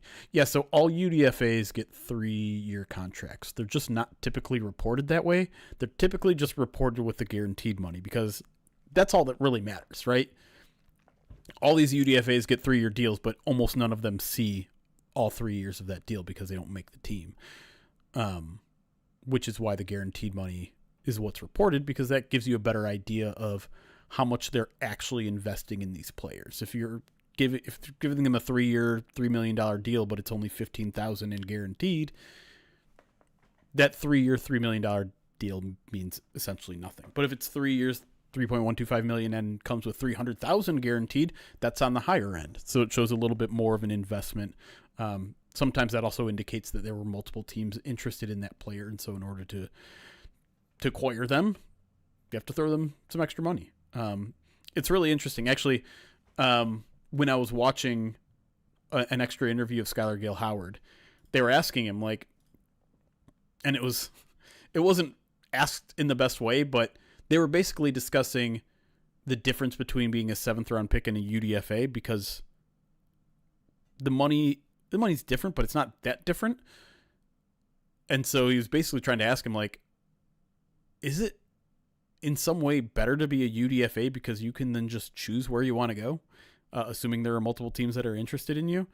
The answer was obviously ultimately no, because there is a money difference, and there is obviously a pretty good feeling about getting drafted versus a UDFA signing. But it is kind of an interesting thing to think about, how being a UDFA, you actually get a little bit more ownership of your own life in a way.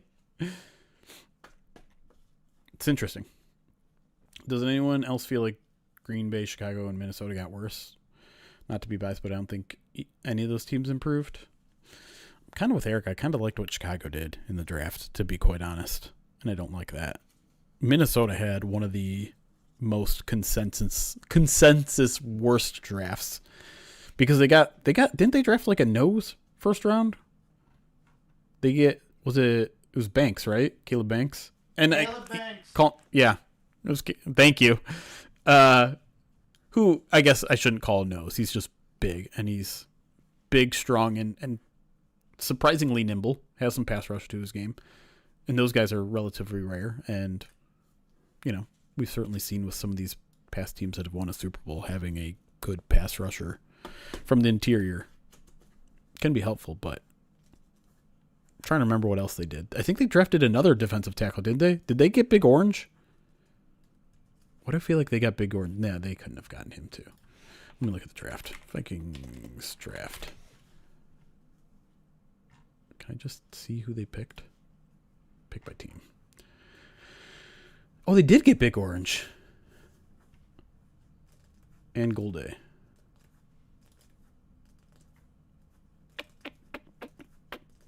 They got Bredesen, though. Makes it an A+ draft. Oh, look at the little puppers. Is that a lion's collar, too? Yeah, because she was wearing her pink one, and then she jumped in a water puddle, and she got it wet. So I put her backup collar on. I'm going to take her outside, though. Okay. What's her name? Hi. Ruby? Ruby. It's officially Ruby? Yeah. I'm sorry, Big Citrus. My bad. All right, I'll be right back. Oh, God. I guess we don't have to change that command. Oh, shit. That feels weird. Oops. Didn't even know that was still active. Monty Tuati, thank you for the 54 months subscribed on Twitch. Planning on going to the Germany game this year? Is anyone going from POD? And if not, I'll see about posting in the fan post.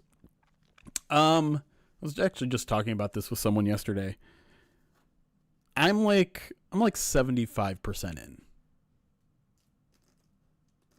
to go to Germany.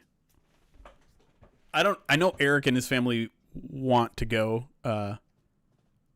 but obviously taking 3 kids and a wife is complicated.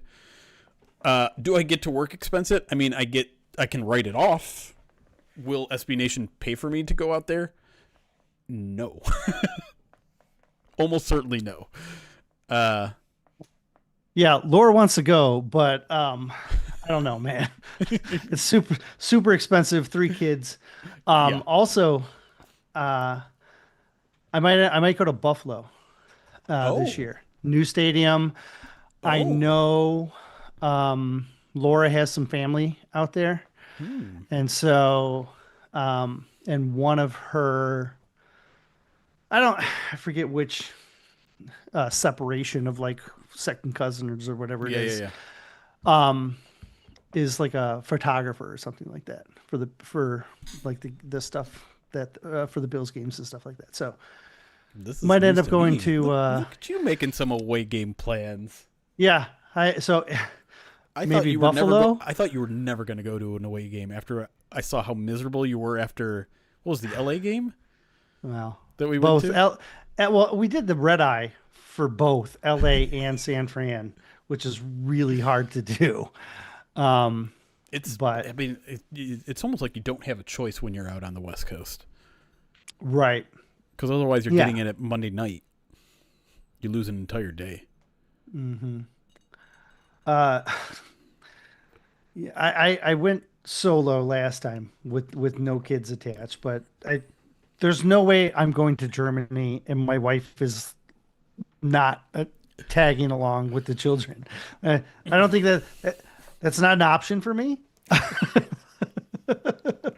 The logistics of it are going to be that was very part of the difficult. conversation I was having yesterday because notoriously it sounds like the Lions are not going to have their bye week right after the Germany game, which is a huge bummer because the appeal for me would be you get to now spend your bye week in Germany. Right. Yeah. I'm almost thinking they're going to have another international game in 28 or 27 as well. Right. That would be. I think Rod said he's not expecting that, but who knows? They're Who knows doing as far so out? many now. Yeah. So to me, the question is, what is the Lions' schedule?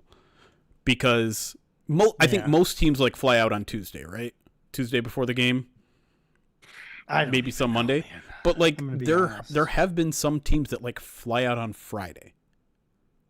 And if that's the case, I wouldn't go. Right? Like because then I would just be spending a weekend in Germany and mostly doing work the entire time, and that's not worth it. Right. Unless I decide to listening. fly on Monday or Tuesday and have someone else cover the Lions here while I'm just living it up in Germany for 3 or 4 days. I could do that. But if they're practicing a full week of practice in Germany leading up into the game, I think I'll go.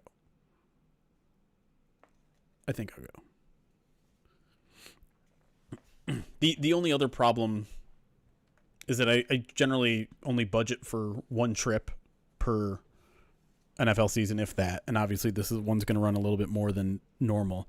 But I do have a friend in Carolina, and the Lions are playing the Panthers, and he's like, hey, you should come down and watch a game. Kind of want to do that too. So I don't know. We'll see. But like I said, I think I'm at about 75% going to go.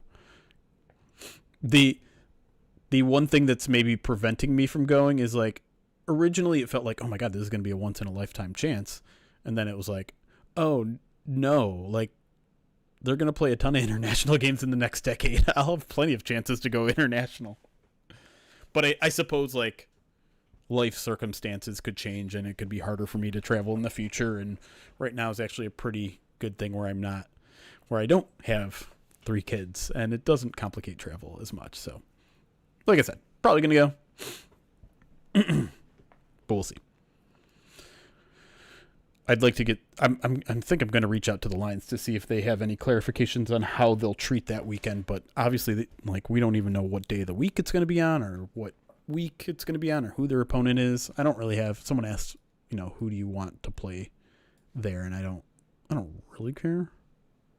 I'm glad. Like, I think the easy answer is the easiest team, so that you don't lose your home field advantage on a hard team. We know it's not the Packers and Vikings. Those are the 2 that they protected, right? They didn't protect the Bears for some reason. My gut feeling is Giants. I think it's going to be Giants.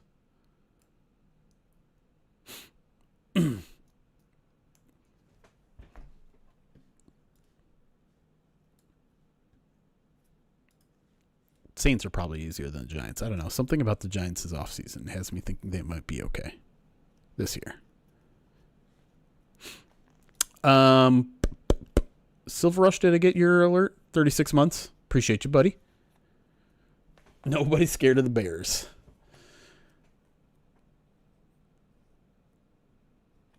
Yeah, it does suck that you have to give up one of your home games. It's like maybe we just get to a point in a 18 game schedule where it's just like, well, I was going to say 17 game schedule. It's just every single team has 8 home games, 8 away games, and an international game.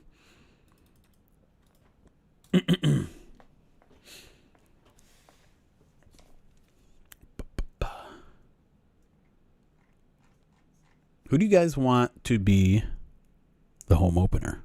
Not home opener, the season opener. You can make it a home opener if you want. Let me pull up the opponents. In case you don't remember.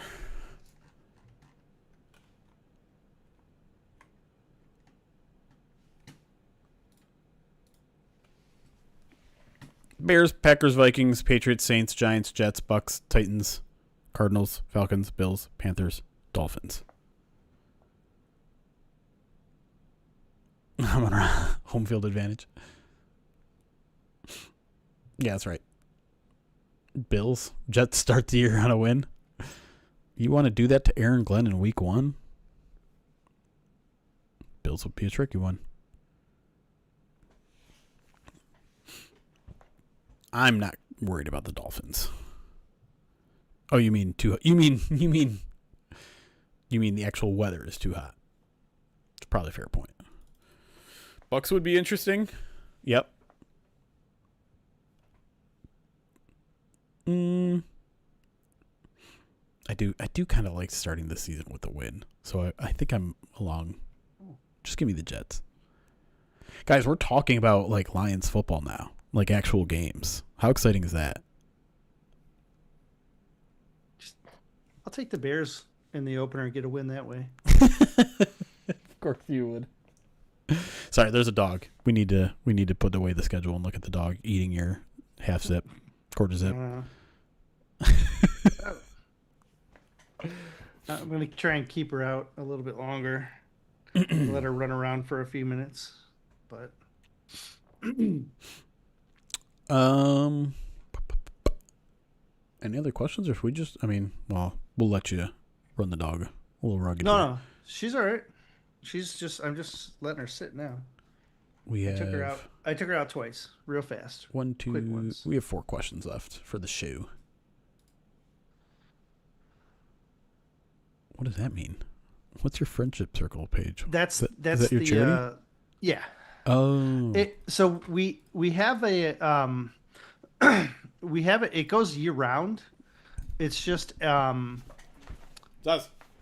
updates like the money that we raise, it starts over like every Gotcha. at a certain point each year.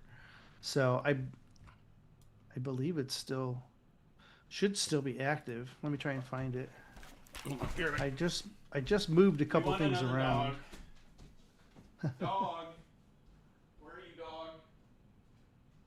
What did I do with it? We got to get you to meet the puppy.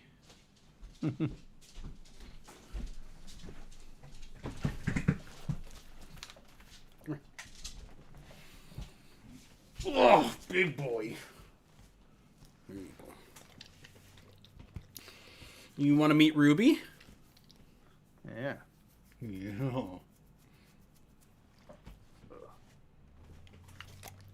Catch. Good catch. Maybe it is Good catch. not working. What's not working on your page? No, I'm the friendship circle. That's it? Page. That's it? You're going to leave me after that? All right, you can go. I woke you from your nap. Your 23-hour nap. Yeah, I don't see a donate option from my page. I guess it does stop. Hello.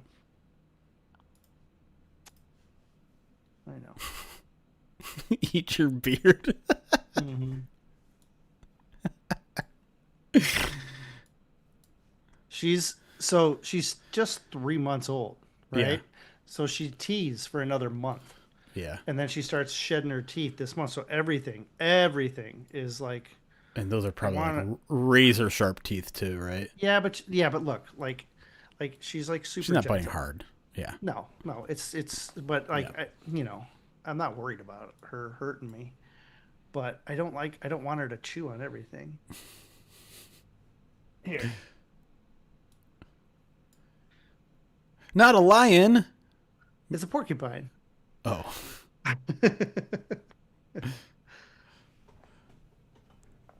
She does have a lion chew toy that we got from last training camp when they do their pet adoption day. Oh, that's right. That's where this collar came from, actually. Oh. Yeah, Zazu has like the little football squeak toy. He liked that for a while. Oh, I don't think I got one of those. I think I just got one of the dog, the like squeaker dog thing, Yeah. and then the collar. Buy her a bear and a Viking. Thought about it. And a black cheese. All right. So, I just looked a little bit deeper into the friendship circle stuff. Yeah, they're not accepting donations through the accounts right now. So that will kick back up. When will that kick back up? Over the summer, probably. Because we do the walk right before school starts back up again. So we'll get a new link and new fundraising stuff like that. That'll usually, if I'm not mistaken, I get a new link in like training camp ish time. Got it. Cool. All right. Well, I think questions have kind of dried up a little bit. Oh, Ross asked, do you think Jack Campbell gets an extension before the start of training camp? Yes. I'm sure like the whole 5th year option stuff will complicate things and it's probably slowed things down more than they want. But Mm-hmm. I think the resolve is pretty damn high on him. I still think he's the first one to get done. Yeah, especially without the 5th year available or after since turning it down. I think Yeah. he's going to be the guy who probably they're going to want to get that solidified first. Yeah. All right. If we're going to get started, I'm going to put her back in her crate for a half Okay. hour. Okay. Sorry, Ruby. We're crate She's training. fine. She's fine.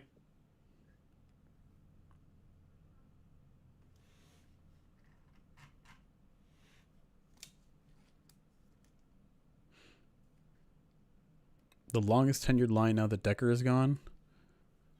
Is it Goff? I feel like I had this discussion and I don't remember the answer. Brock Wright? Goff has been here longer.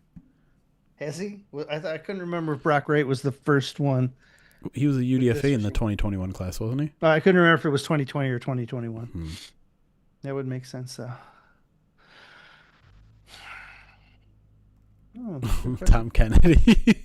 there you go. It's Tom Kennedy. There you go. That's Does right. it count? Does it count if your tenure is constantly being broken up by being cut? Jack Fox? Oh, Jack Fox. Jack Fox was pre-regime, right?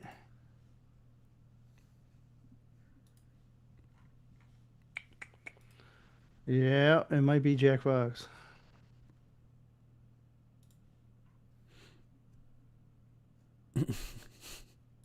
Yeah, I don't know what the ruling is on Tom Kennedy. If you're constantly off the 53 on and off the 53 man roster, does that count as still being longest tenured? I don't know, man. Ooh, I like this question. Pointless hypothetical. If the Lions had kept Taylor Decker, would they have drafted Freeling instead because of more developmental upside? I like that question a lot. I think the answer is probably no, but that's where I was going to say. I still think Miller fits them better. yeah. Brad, he didn't directly address it, but it almost felt like he addressed it when he said, just because a guy's developmental floor is high doesn't mean his ceiling is low. Like it means his ceilings could also be high. Right. So yes. And I align myself with that as well. Brian M on YouTube says, why haven't there been any press conferences or interviews aside from the draft ones? This is their second week of activities. Because this is phase 1 of off-season activities, that's not OTAs. That's different. Off-season activities at this point is just essentially working out. It's just running, lifting, and rehab, and learning the playbook. There's no actual on-field activities.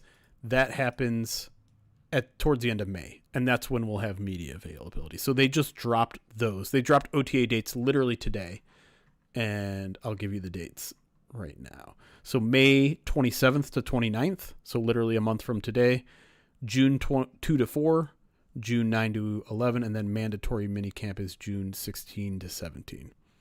So that's when we'll get media availability. That's when we'll actually get on-field work. Because right now the off-season activities, like I said, are just lifting. You're not even like throwing the football. You're certainly not doing any 7-on-7s or 11-on-11s. Maybe they would have traded for Bain instead. Maybe, but at the same time, writing was on the wall for Decker. If it wasn't this year, it'd be next year. So probably. All right, let's get back to the last segment of the show here. We'll close things out. Where were we? Fifth-year options. That's what we're going to start.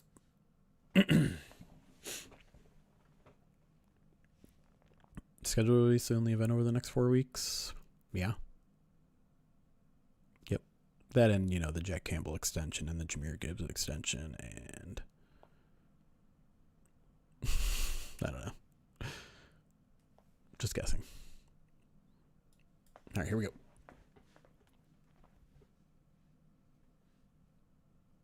Welcome back to segment 3 of the Midweek Mailbag, closing out our thoughts on the 2026 Detroit Lions NFL Draft. We're going to start away from the draft because some news dropped this week right after the draft. Kurt Sieberling asks, why are people so dense when it comes to the Lions not picking up Campbell's 5th year? Clearly, they are going to extend him. They pretty much came out and said it. He's part of the future. Correct. I can't speak to other people's denseness, but yeah, in case you are confused, because listen, like, it's confusing, and the whole situation is dumb in a lot of ways. But in case you don't know, the Lions, not officially, but according to Dan Miller, are picking up Jahmyr Gibbs' 5th-year option, which is going to cost them $14.3 million for a 1-year deal in 2028, fully guaranteed. Sorry, 2027. They are not picking up Jack Campbell's 5th-year option as a first-round pick. And that's because it would have cost $21.9 million for a 1-year fully guaranteed contract. Now, if you are familiar with what the value of both of these positions are, they're actually pretty close to each other. An off-ball linebacker and a running back, the top-tier ones, are both kind of paid right near that $20 million level. So, like, Saquon, I think, is getting 20, and then, like, Fred Warner, I think, is getting 20. So much. Yep. And like, that's it. Like, a $14.3 million contract for a top-tier running back is actually reasonable. A 1-year, $21.9 million deal for a linebacker is literally more than any other linebacker is getting paid. But it's that way because linebacker, when you're coming up with these 5th-year option terms, linebacker is getting mixed in with outside linebacker, which is edge rushers. And edge rushers are making a lot more than linebackers. And why the NFLPA, why the CBA is operating like this archaic way, I don't know. I kind of hope it gets fixed in the next CBA. But it's as simple as that, because as the question asker, as Kurt said, the Lions have come out and said they want to sign all 4 of their first 4 picks in that 2023 draft class. So they want to sign Gibbs, they want to sign Campbell, they want to sign Laporta, and they want to sign Branch. And they probably will, all 4 of them. But as we were saying in the break, Jack Campbell might be first on that priority list. Yeah, it's just an old CBA language that they just needs to be updated and redefined, and they haven't for whatever reason. You could argue that the NFLPA doesn't want to update it because it guarantees more money for their, another group of players. At the same time, you could argue that's bad because now you see players not getting the extension. Right. None of them are going to get it. Right. And so it doesn't make sense, I think, on any front, really. And I don't think there's really any advantage to the NFL versus the NFLPA. And so it's just something that it should be updated. It's the same language that applies when you're talking about franchise tags and stuff like that as well. Yep. Yep. I understand the concept behind them, and it makes sense using franchise tags, 5th-year options and whatnot, but you need to be able to have an updated identification of what the different positions are. And it's just not in line with today's NFL.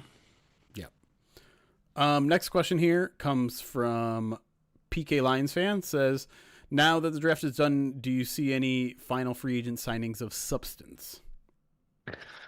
It's a good question. I saw right after the draft, some of the bigger national guys were tweeting out all free agent teams, who's the best quarterback available, who's the best. And when I was looking at the list, I was like, wow, there's a lot of big names out there. And then as I started thinking about the list, I was like, but that guy's washed and that guy's washed and that guy's washed. You know what I mean? And so I'm not sure if there's anybody, quote unquote, of substance, like PK is asking here. Um, there are some intriguing names, but it's hard to say this guy fits in the Lions system and is going to come at cheap, and and so I don't know. I don't know if I have. I haven't really. I'm gonna be honest. I haven't Yeah, looked at the free agent. That was the extent right. of me looking at the free agent availables over the last 2 months. Was looking at that tweet. So, Yeah, do you and have I'm some kind. names in mind Well, I mean, let's or first no? just talk about positions because I think Sure. that's where this Yes. conversation needs to start, right? Good. Is what positions do the Lions need to still add in? And I think you could look at nose tackle if the Lions are going to play similarly to like they did last year. They still haven't really found a DJ Reader, Roy Lopez replacements. Now, obviously, Aleem and Tyleek are going to play more and take up some of those snaps, but I think we talked about it a little bit in the media room during the draft. Like one kind of fun name out there is Benito Jones.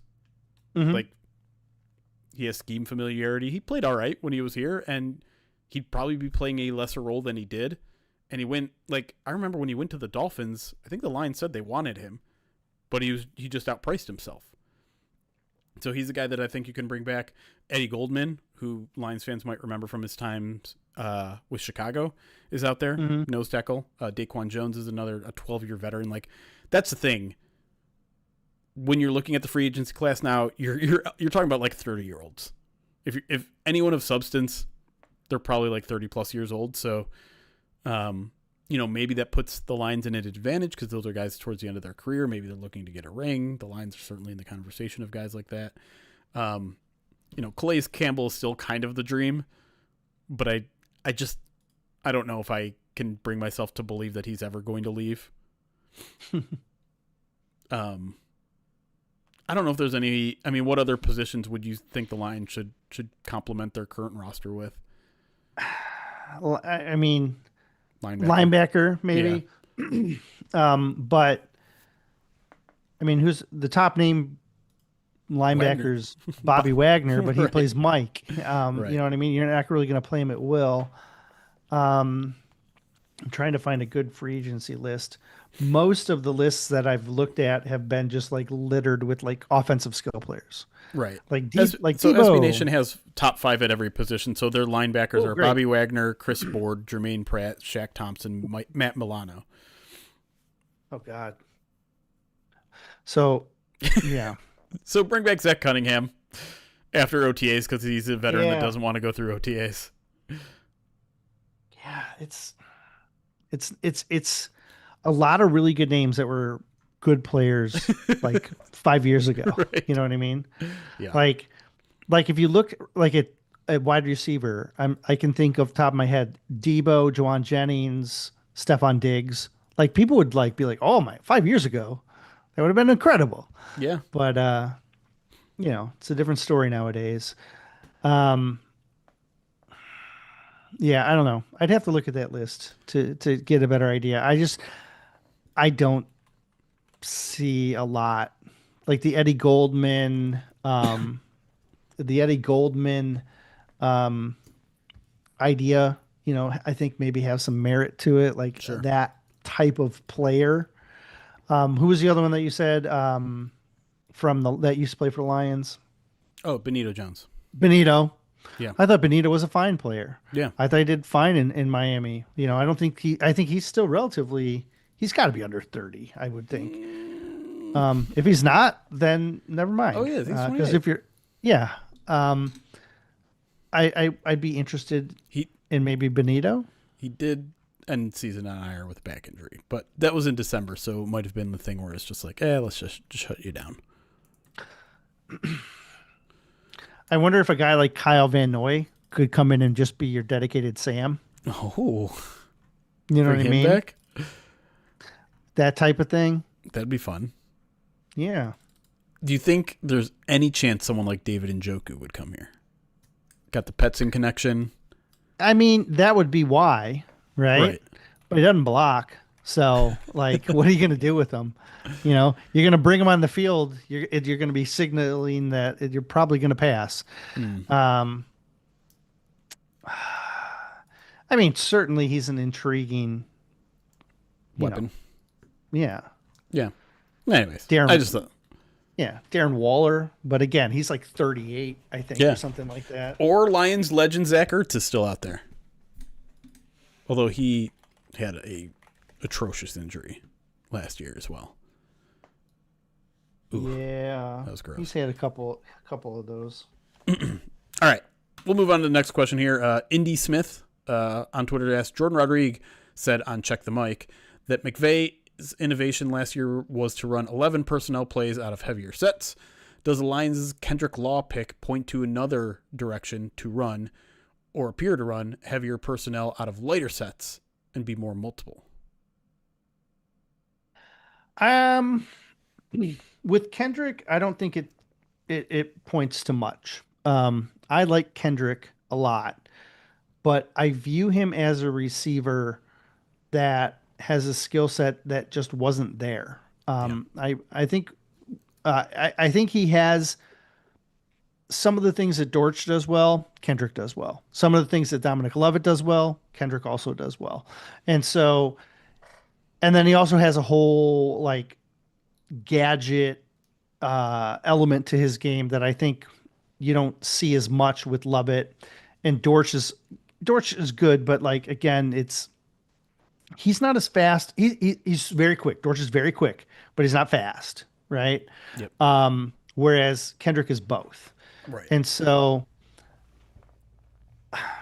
I don't know if I view the addition of Kendrick Law as a lean towards any type of scheme adjustments. I just think he's a good player and someone that they didn't have.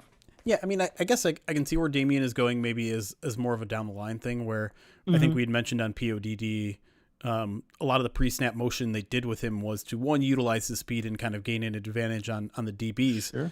But a lot of the pre-snap motion was also to get him almost in line and act as another blocker on the edge. And in that way, you're kind of using him as more of a tight end. And I think that's what he's getting at is like you can run kind of 13 personnel type looks, but with him instead as a lighter guy who can block, who can run gadget plays, who can run deep. If you're gonna do that, I'm doing it with Tesla. You know what I Really? mean? Okay. Yeah. Yeah, I mean, he certainly is willing as a blocker as well. Right. That's the guy that I kind of Thicker. view as your bigger bodied wide receiver who could act as a 13 or Yeah. act in 13 as kind of like in a tight end capacity. I think he had a hard time as a rookie sometimes blocking in space, but when he would like crack block, oh my gosh, he Right. just would just brutalize people. And so that kind of down blocking that he could do, Yeah. like it was really effective. And so I like him in that role. Kendrick's really good in space. Like he's very comfortable in space and getting into space. So, maybe you can use him, in those, block screen plays out on the edge. Right. I really think when you have fast players who also like to block, like JMO and Yeah. Kendrick, Yep.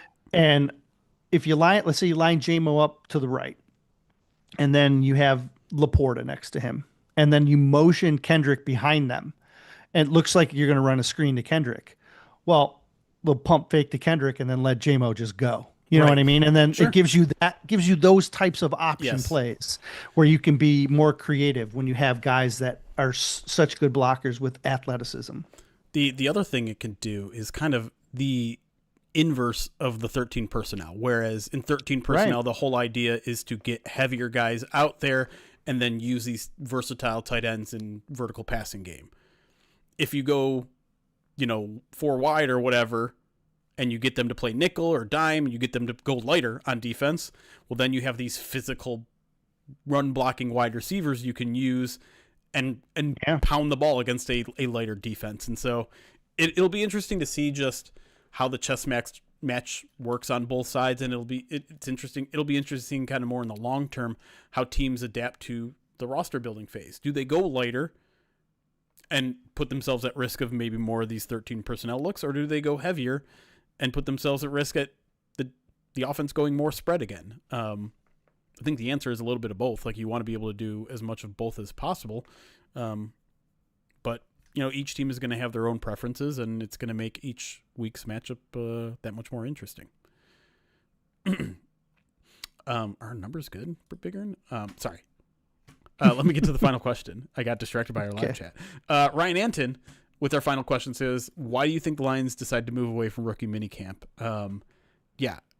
We've been talking about this a little bit, kind of all stream during the breaks here, and it also just came out, the rookie minicamp dates for all 32 teams, and the Lions are quite literally the only one that is not currently scheduled to do a rookie minicamp. So do you have any theories? Because when Brad Holmes asked, we didn't really get much of an answer. Yeah, I don't have a clean answer either. I wish I did. It's you could argue maybe they want to have some protection against some injury, but you're not really pushing it too much. It could be that they just felt like they wanted to spend more time in the classroom and doing individual stuff. But I don't see how you couldn't do both, right? So Right. it's a great question. I agree. Brad gave an answer. I don't know exactly what, if it satisfied a lot of what people were looking for.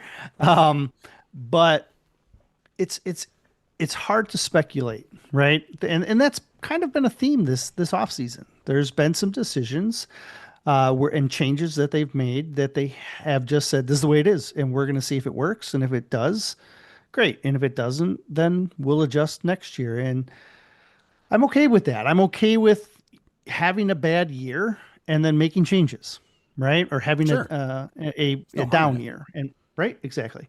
So I don't have a good reason though. I wish there was a good, clean answer. Right. I think the answer that Brad gave was more or less like, we felt like we could use the time better in a different way. And what is that different way? I don't know. I think the one thing I want to make sure that like fans don't do is like fall over themselves panicking about something like this. Oh my God, Sure. The Lions are doing something that every other team is doing. Because we are talking about 2-3 days of unpadded practice, right? Like Right. Like the difference between winning a Super Bowl and not winning a Super Bowl is not going to be decided on a 2-day period in May. Mm-hmm. Right.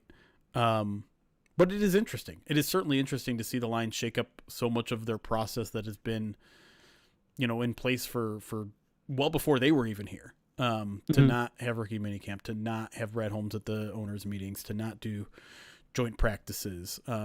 It's interesting.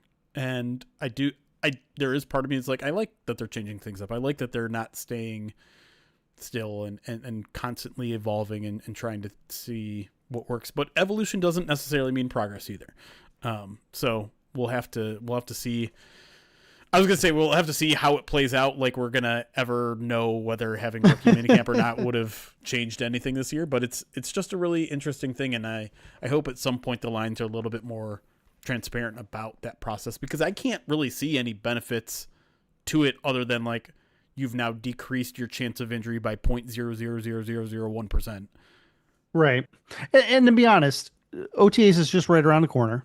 Yep. And getting rid of a rookie minicamp is probably more of a Dan decision than a Brad decision. Sure. And so I'm sure Dan will get asked that question, and maybe we'll get a more thorough answer then.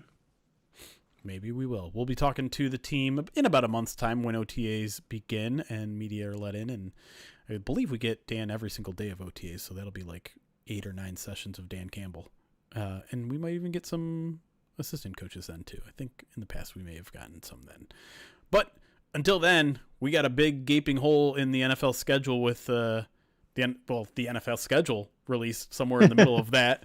But we'll be here doing midweek mailbags. Next week will be a Pride of Detroit Direct exclusive midweek mailbag. So if you aren't already, go to prideofdetroit.com/subscribe. Become a subscriber. Those episodes go like 4 hours long because we try to answer a question from every single person who submits one. They're really fun episodes. They'll last you the entire week if you listen to the podcast in the same way that I do. So head over there. There's also a bunch of post-draft coverage that if you subscribe now, you'll still get backlog access to. Erik and I did a day 1, day 2, and full draft recap episode of a podcast. There's also great articles coming in the future about the draft, so make sure you're a subscriber there. And I think that's all I got for Erik. For myself, want to appreciate all of you guys for all of the support you guys gave us over the draft weekend. It was very fun, and it was cool to see all of you guys appreciate our coverage and enjoy the coverage. Our live stream, shout out to Miko and Morgan for doing a good job on day 1 there. But until next time, I'm Jeremy. That's Erik over there. It's Chaos. Be kind. Recording stopped. What is going on Twitch? We didn't get rated. Are these bots? Or is there really 819 of you over on Twitch? Because we haven't. It was up to 861. I think it's a view bot too. Are we on the front page? Someone check if we're on the front page. I didn't. I've applied to be on the front page before, but we are on the front. Dude, we're on the front page. Nice. That's crazy. Hey, shout out, people. Don't do the counting thing. Yeah, look at it, desktop. We're right there. That's us. That's us. Oh, now we're doing the thing where it's gonna be. I'm mad that we're famous now. No. Well, if anyone is watching that doesn't know what this is, welcome to the Pride of Detroit Twitch page. We are mostly a written publication, SB Nation, Detroit Lions blog. Erik and I are both credentialed media members. We go to practices, we go to games. And this is our podcast where we record in segments, and then in between segments, we do what we do now, which is talk to our live audience. So if you're a fan of the Detroit Lions or the NFL, welcome. This is a good place for you to be. We're also available on YouTube if you prefer that, but you're also on Twitch right now, so you probably prefer Twitch. We do interviews. We do Mailbag podcasts where we answer questions, which is what you're watching right now. We just do a main kind of, I don't know, what do we call the flagship, maybe our flagship POD cast. During the season, we do Madden simulations. If you're on Twitch, I'm guessing you're probably a fan of video games. Basically what I do is run a simulation of a Detroit Lions game and narrate it the entire time. I'm not playing it at all. And yes, we occasionally show dogs because people like our dogs. That's probably what we should be doing right now. While we're on the front page, just show our cute dogs. I'll go get my puppy. Yeah, it's the main show, but not the puppy main show. It's true. Let me get to some alerts here. D-Don, thank you for the 34 months subscribed on Twitch. Says Anzo anniversary. Too soon. Are we over it? Are we stopped? Are we done being mad at Alex Anzalone at this No, point? I don't think people are. I think people are very mad at him still. So he joined the Mitch Albom show with Ken Brown. Okay. And I almost wrote something on it but I didn't. I think he said, don't quote me directly here, but I think he said on that show that the Chicago Bears offered him the most money. Oh, I would have thought the Jets maybe, but okay, yeah. He at least acknowledged that the Bears were big players in his free agent market, and he opted not to. Oh man, people would have lost their minds if he would have ended up in Chicago. Yeah. Yeah. So I thought about writing that, not to put people back on his side again, because I don't know why he decided not to go to Chicago. I don't know if it's possible that Tampa. He's from Florida. Right? Yeah, he's from Florida. Yeah. I'm assuming that was a huge part of it. He's got a bunch of family in Florida. Huge Probably doesn't hurt that there aren't taxes on his income there as well. Certainly. But I just found that interesting. M. Friedrich, thank you for the 27 months subscribed on Twitch. And Barfield, thank you for the follow. This is the one thing about being on the front page, which is, undeniably cool. And thanks to Twitch, whoever did that. But we are so niche that I wonder if helps in the long term.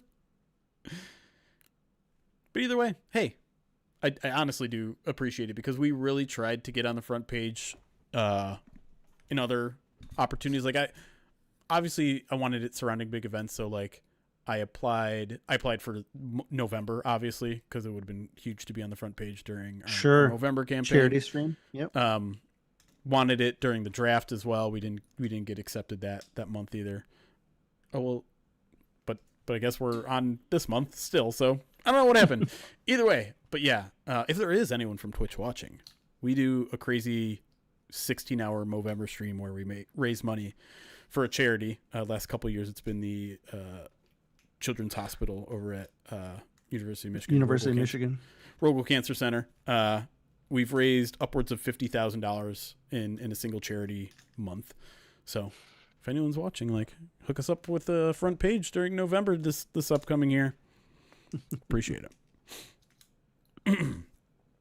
Any other questions before we get out of here? Oh, I do need to. So that I checked today, by the way, the draft POD 26 Righteous Felon code no longer works. So you got to go POD 15 again if you're going to buy some Righteous Felon craft jerky. You missed the boat. They're good people. I'm sure they'll come up with another code, right? POD 15 is a great code. It's still 15% off. No, I agree. 26 was just a once in a lifetime opportunity, and I just hope our live chat jumped on it. Trying to scroll through if there's any more questions. Well, I mean, I almost want to stretch this out now that we're almost at 1,000 viewers on Twitch. It's crazy. When you got to go? You got out? 2 o'clock? I've got 20 minutes. 20 minutes. I should also get the puppy out of though. Yeah, bring the puppy out. What are we doing here? Get the puppy out now. I'm going to get her out of her cage. That way I yes. can watch it. Puppies. Has Lions PR said anything about Inside the Den? No, I think the assumption is they're going to continue to do it. I still don't quite understand what the idea was behind them not being around first time around, but last time they didn't do it. But obviously they corrected the error and they dropped Inside the Den right before the draft, right? About free agency and all that. Barfield just followed and just subscribed using Twitch Prime. Hey, did you guys know about Amazon? No, I'm not going to do an Amazon Prime. Y'all know. If you have Amazon Prime, link it to your Twitch account. Subscribe to us for free. Do we think Decker is actually going to sign with someone or use this as a chance to retire? I think he's done. I think the absolute right situation is going to have to come along for him. And if I had to guess right now, I would say he's probably not going to sign somewhere. But I don't know. Hold on, you got to lift it higher. She's right behind your name. Oh, that works too.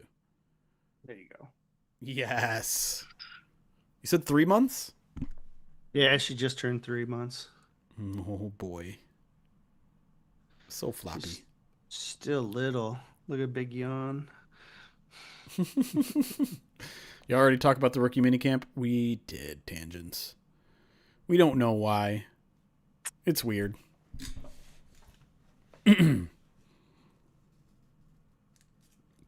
How does she do with the other doggy? Oh, fine. Maggie's tolerable, but she gets Maggie's had her both ACLs reconstructed, so so she gets a little nervous when the puppy gets a little bit too active, right? Yeah. So, but she tolerates her. I'm definitely... curious. Go ahead. I got to bring Zazu over there and just see how. I'm sure like Ruby would be all over Zazu, and Zazu would be interested for about 2 minutes, and then be like, all right, whatever. Yeah, my mother-in-law has a puppy, or well, a dog who's about 1.5 years, maybe closer to 2. But she came over, and the puppy was like, "Oh, this is great," and they played for like 2 minutes, and then the 2-year-old was like, "Okay, I'm done. I'm done with this." The nice thing is she's still young enough that she'll go hard for like 30 minutes and then she'll be like, okay, I'm done. I'm tanked. And then she'll just like crash on the deck. Thank you. Her eating Thank you. your beard is the cutest thing to me. She's good. She's not really a barker. So that's helpful for, podcasts and whatnot. That's right.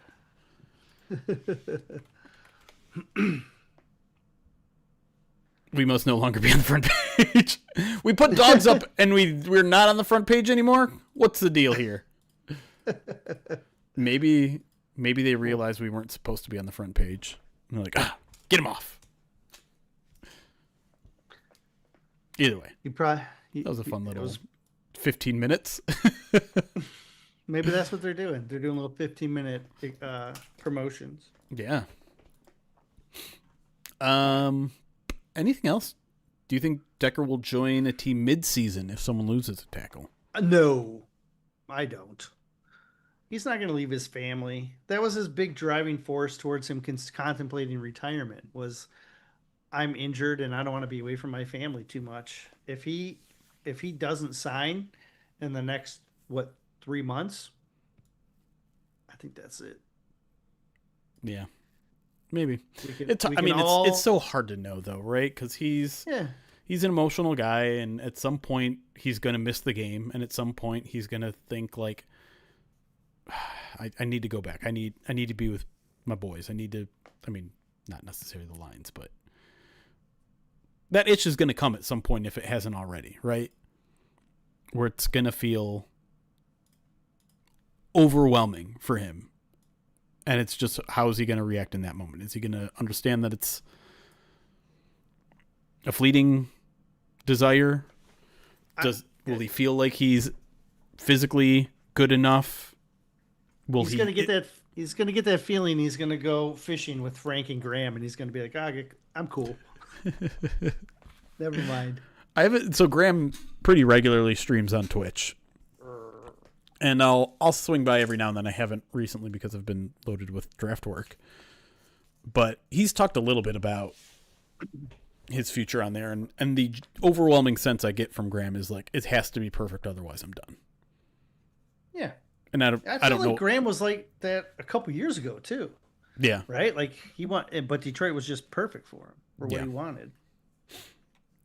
Barfield says, I've been listening for a few years, but have never watched the Twitch streams or had any idea what happens. Today when you guys went live, I got a notification to my phone to tune in for some reason, so I jumped on. Every once in a while, you should mention during the taping what days, times you record the streams, and you might get more new followers watching the stream. That's a good point. I wish we were a little bit more consistent in when we stream, because that does change kind of week to week, but at the same time, we all have busy lives, so it's hard to just be like, hey, we're going to be live every Wednesday at 11, even though that's kind of our target. That's what we try. Time. Yeah. But the main POD casts all over the place in terms of availability. Like, we'll record on a Sunday, we'll record on a Monday, we'll record Monday at 5, we'll record Monday at 8. We tried it's more regular for us in the season because there's only one day off. True. But that's also true until there's a Thursday game or a Monday game. Right. Soulful. Behave. Over under, if our offensive line gels, how many different lines with at least 10 touchdowns? 4.5 is the over under. Holy cow. That's a lot of. We're not counting Goff, right? No, so you can't count Goff Gibbs, in those situations. Gibbs is a lock for 10. Saints should be. He's done it like the last couple of years. And then like Laporta and JMO to me are right on the edge. I think people forget it's really hard for a tight end to go big like that. Let me see what his stats are. Baki. So Jack had 10 touchdowns his rookie season and has not reached 10 since. 7-3. How close did JMO get last year? He had 7. 7's a lot. I would take the under. And what was Pacheco could vulture a bunch. Who? Pacheco. So Saint has had at least 10 3-straight seasons. Yeah. Both Gibbs and Saint should make it happen. What was closest Pacheco is ever getting? Obviously, it's a way different situation for you. Yeah, it's weird. He didn't score like any last year, I want to say, like, or something ridiculous. He had 1 rushing, 1 receiving last year. Yeah, because they went with Hunt when they got closer. So in 2023, Pacheco had 9 total touchdowns, 7 rushing, 2 receiving. Well, that's the Mahomes factor, to be honest. Probably.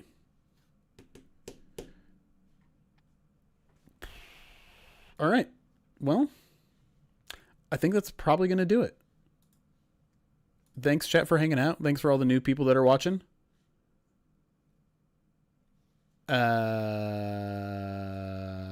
got nothing else. Anything you need to say to the people before we get out? No, I don't think so. All right. Well, a lot of good questions. We're recording a first bite today on my favorite draft pick. So that should probably drop in your inboxes either tomorrow or Friday. Northern Iowa. You got a guy? Northern Iowa. You got a guy? Upper Iowa. Man, I messed that up again. The joke isn't funny when you can't get the details right. Upper Iowa, Northern Illinois.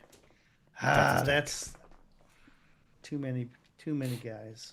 But yeah, that might drop Friday because I believe Ty is working on something for PODD as well. So depending on the timeline of everything, you'll get Ty's article and a interview with a Texas Tech beat writer. Nice. This week. All that coming this week. So yeah, !PODD to become a Pride of Detroit Direct subscriber.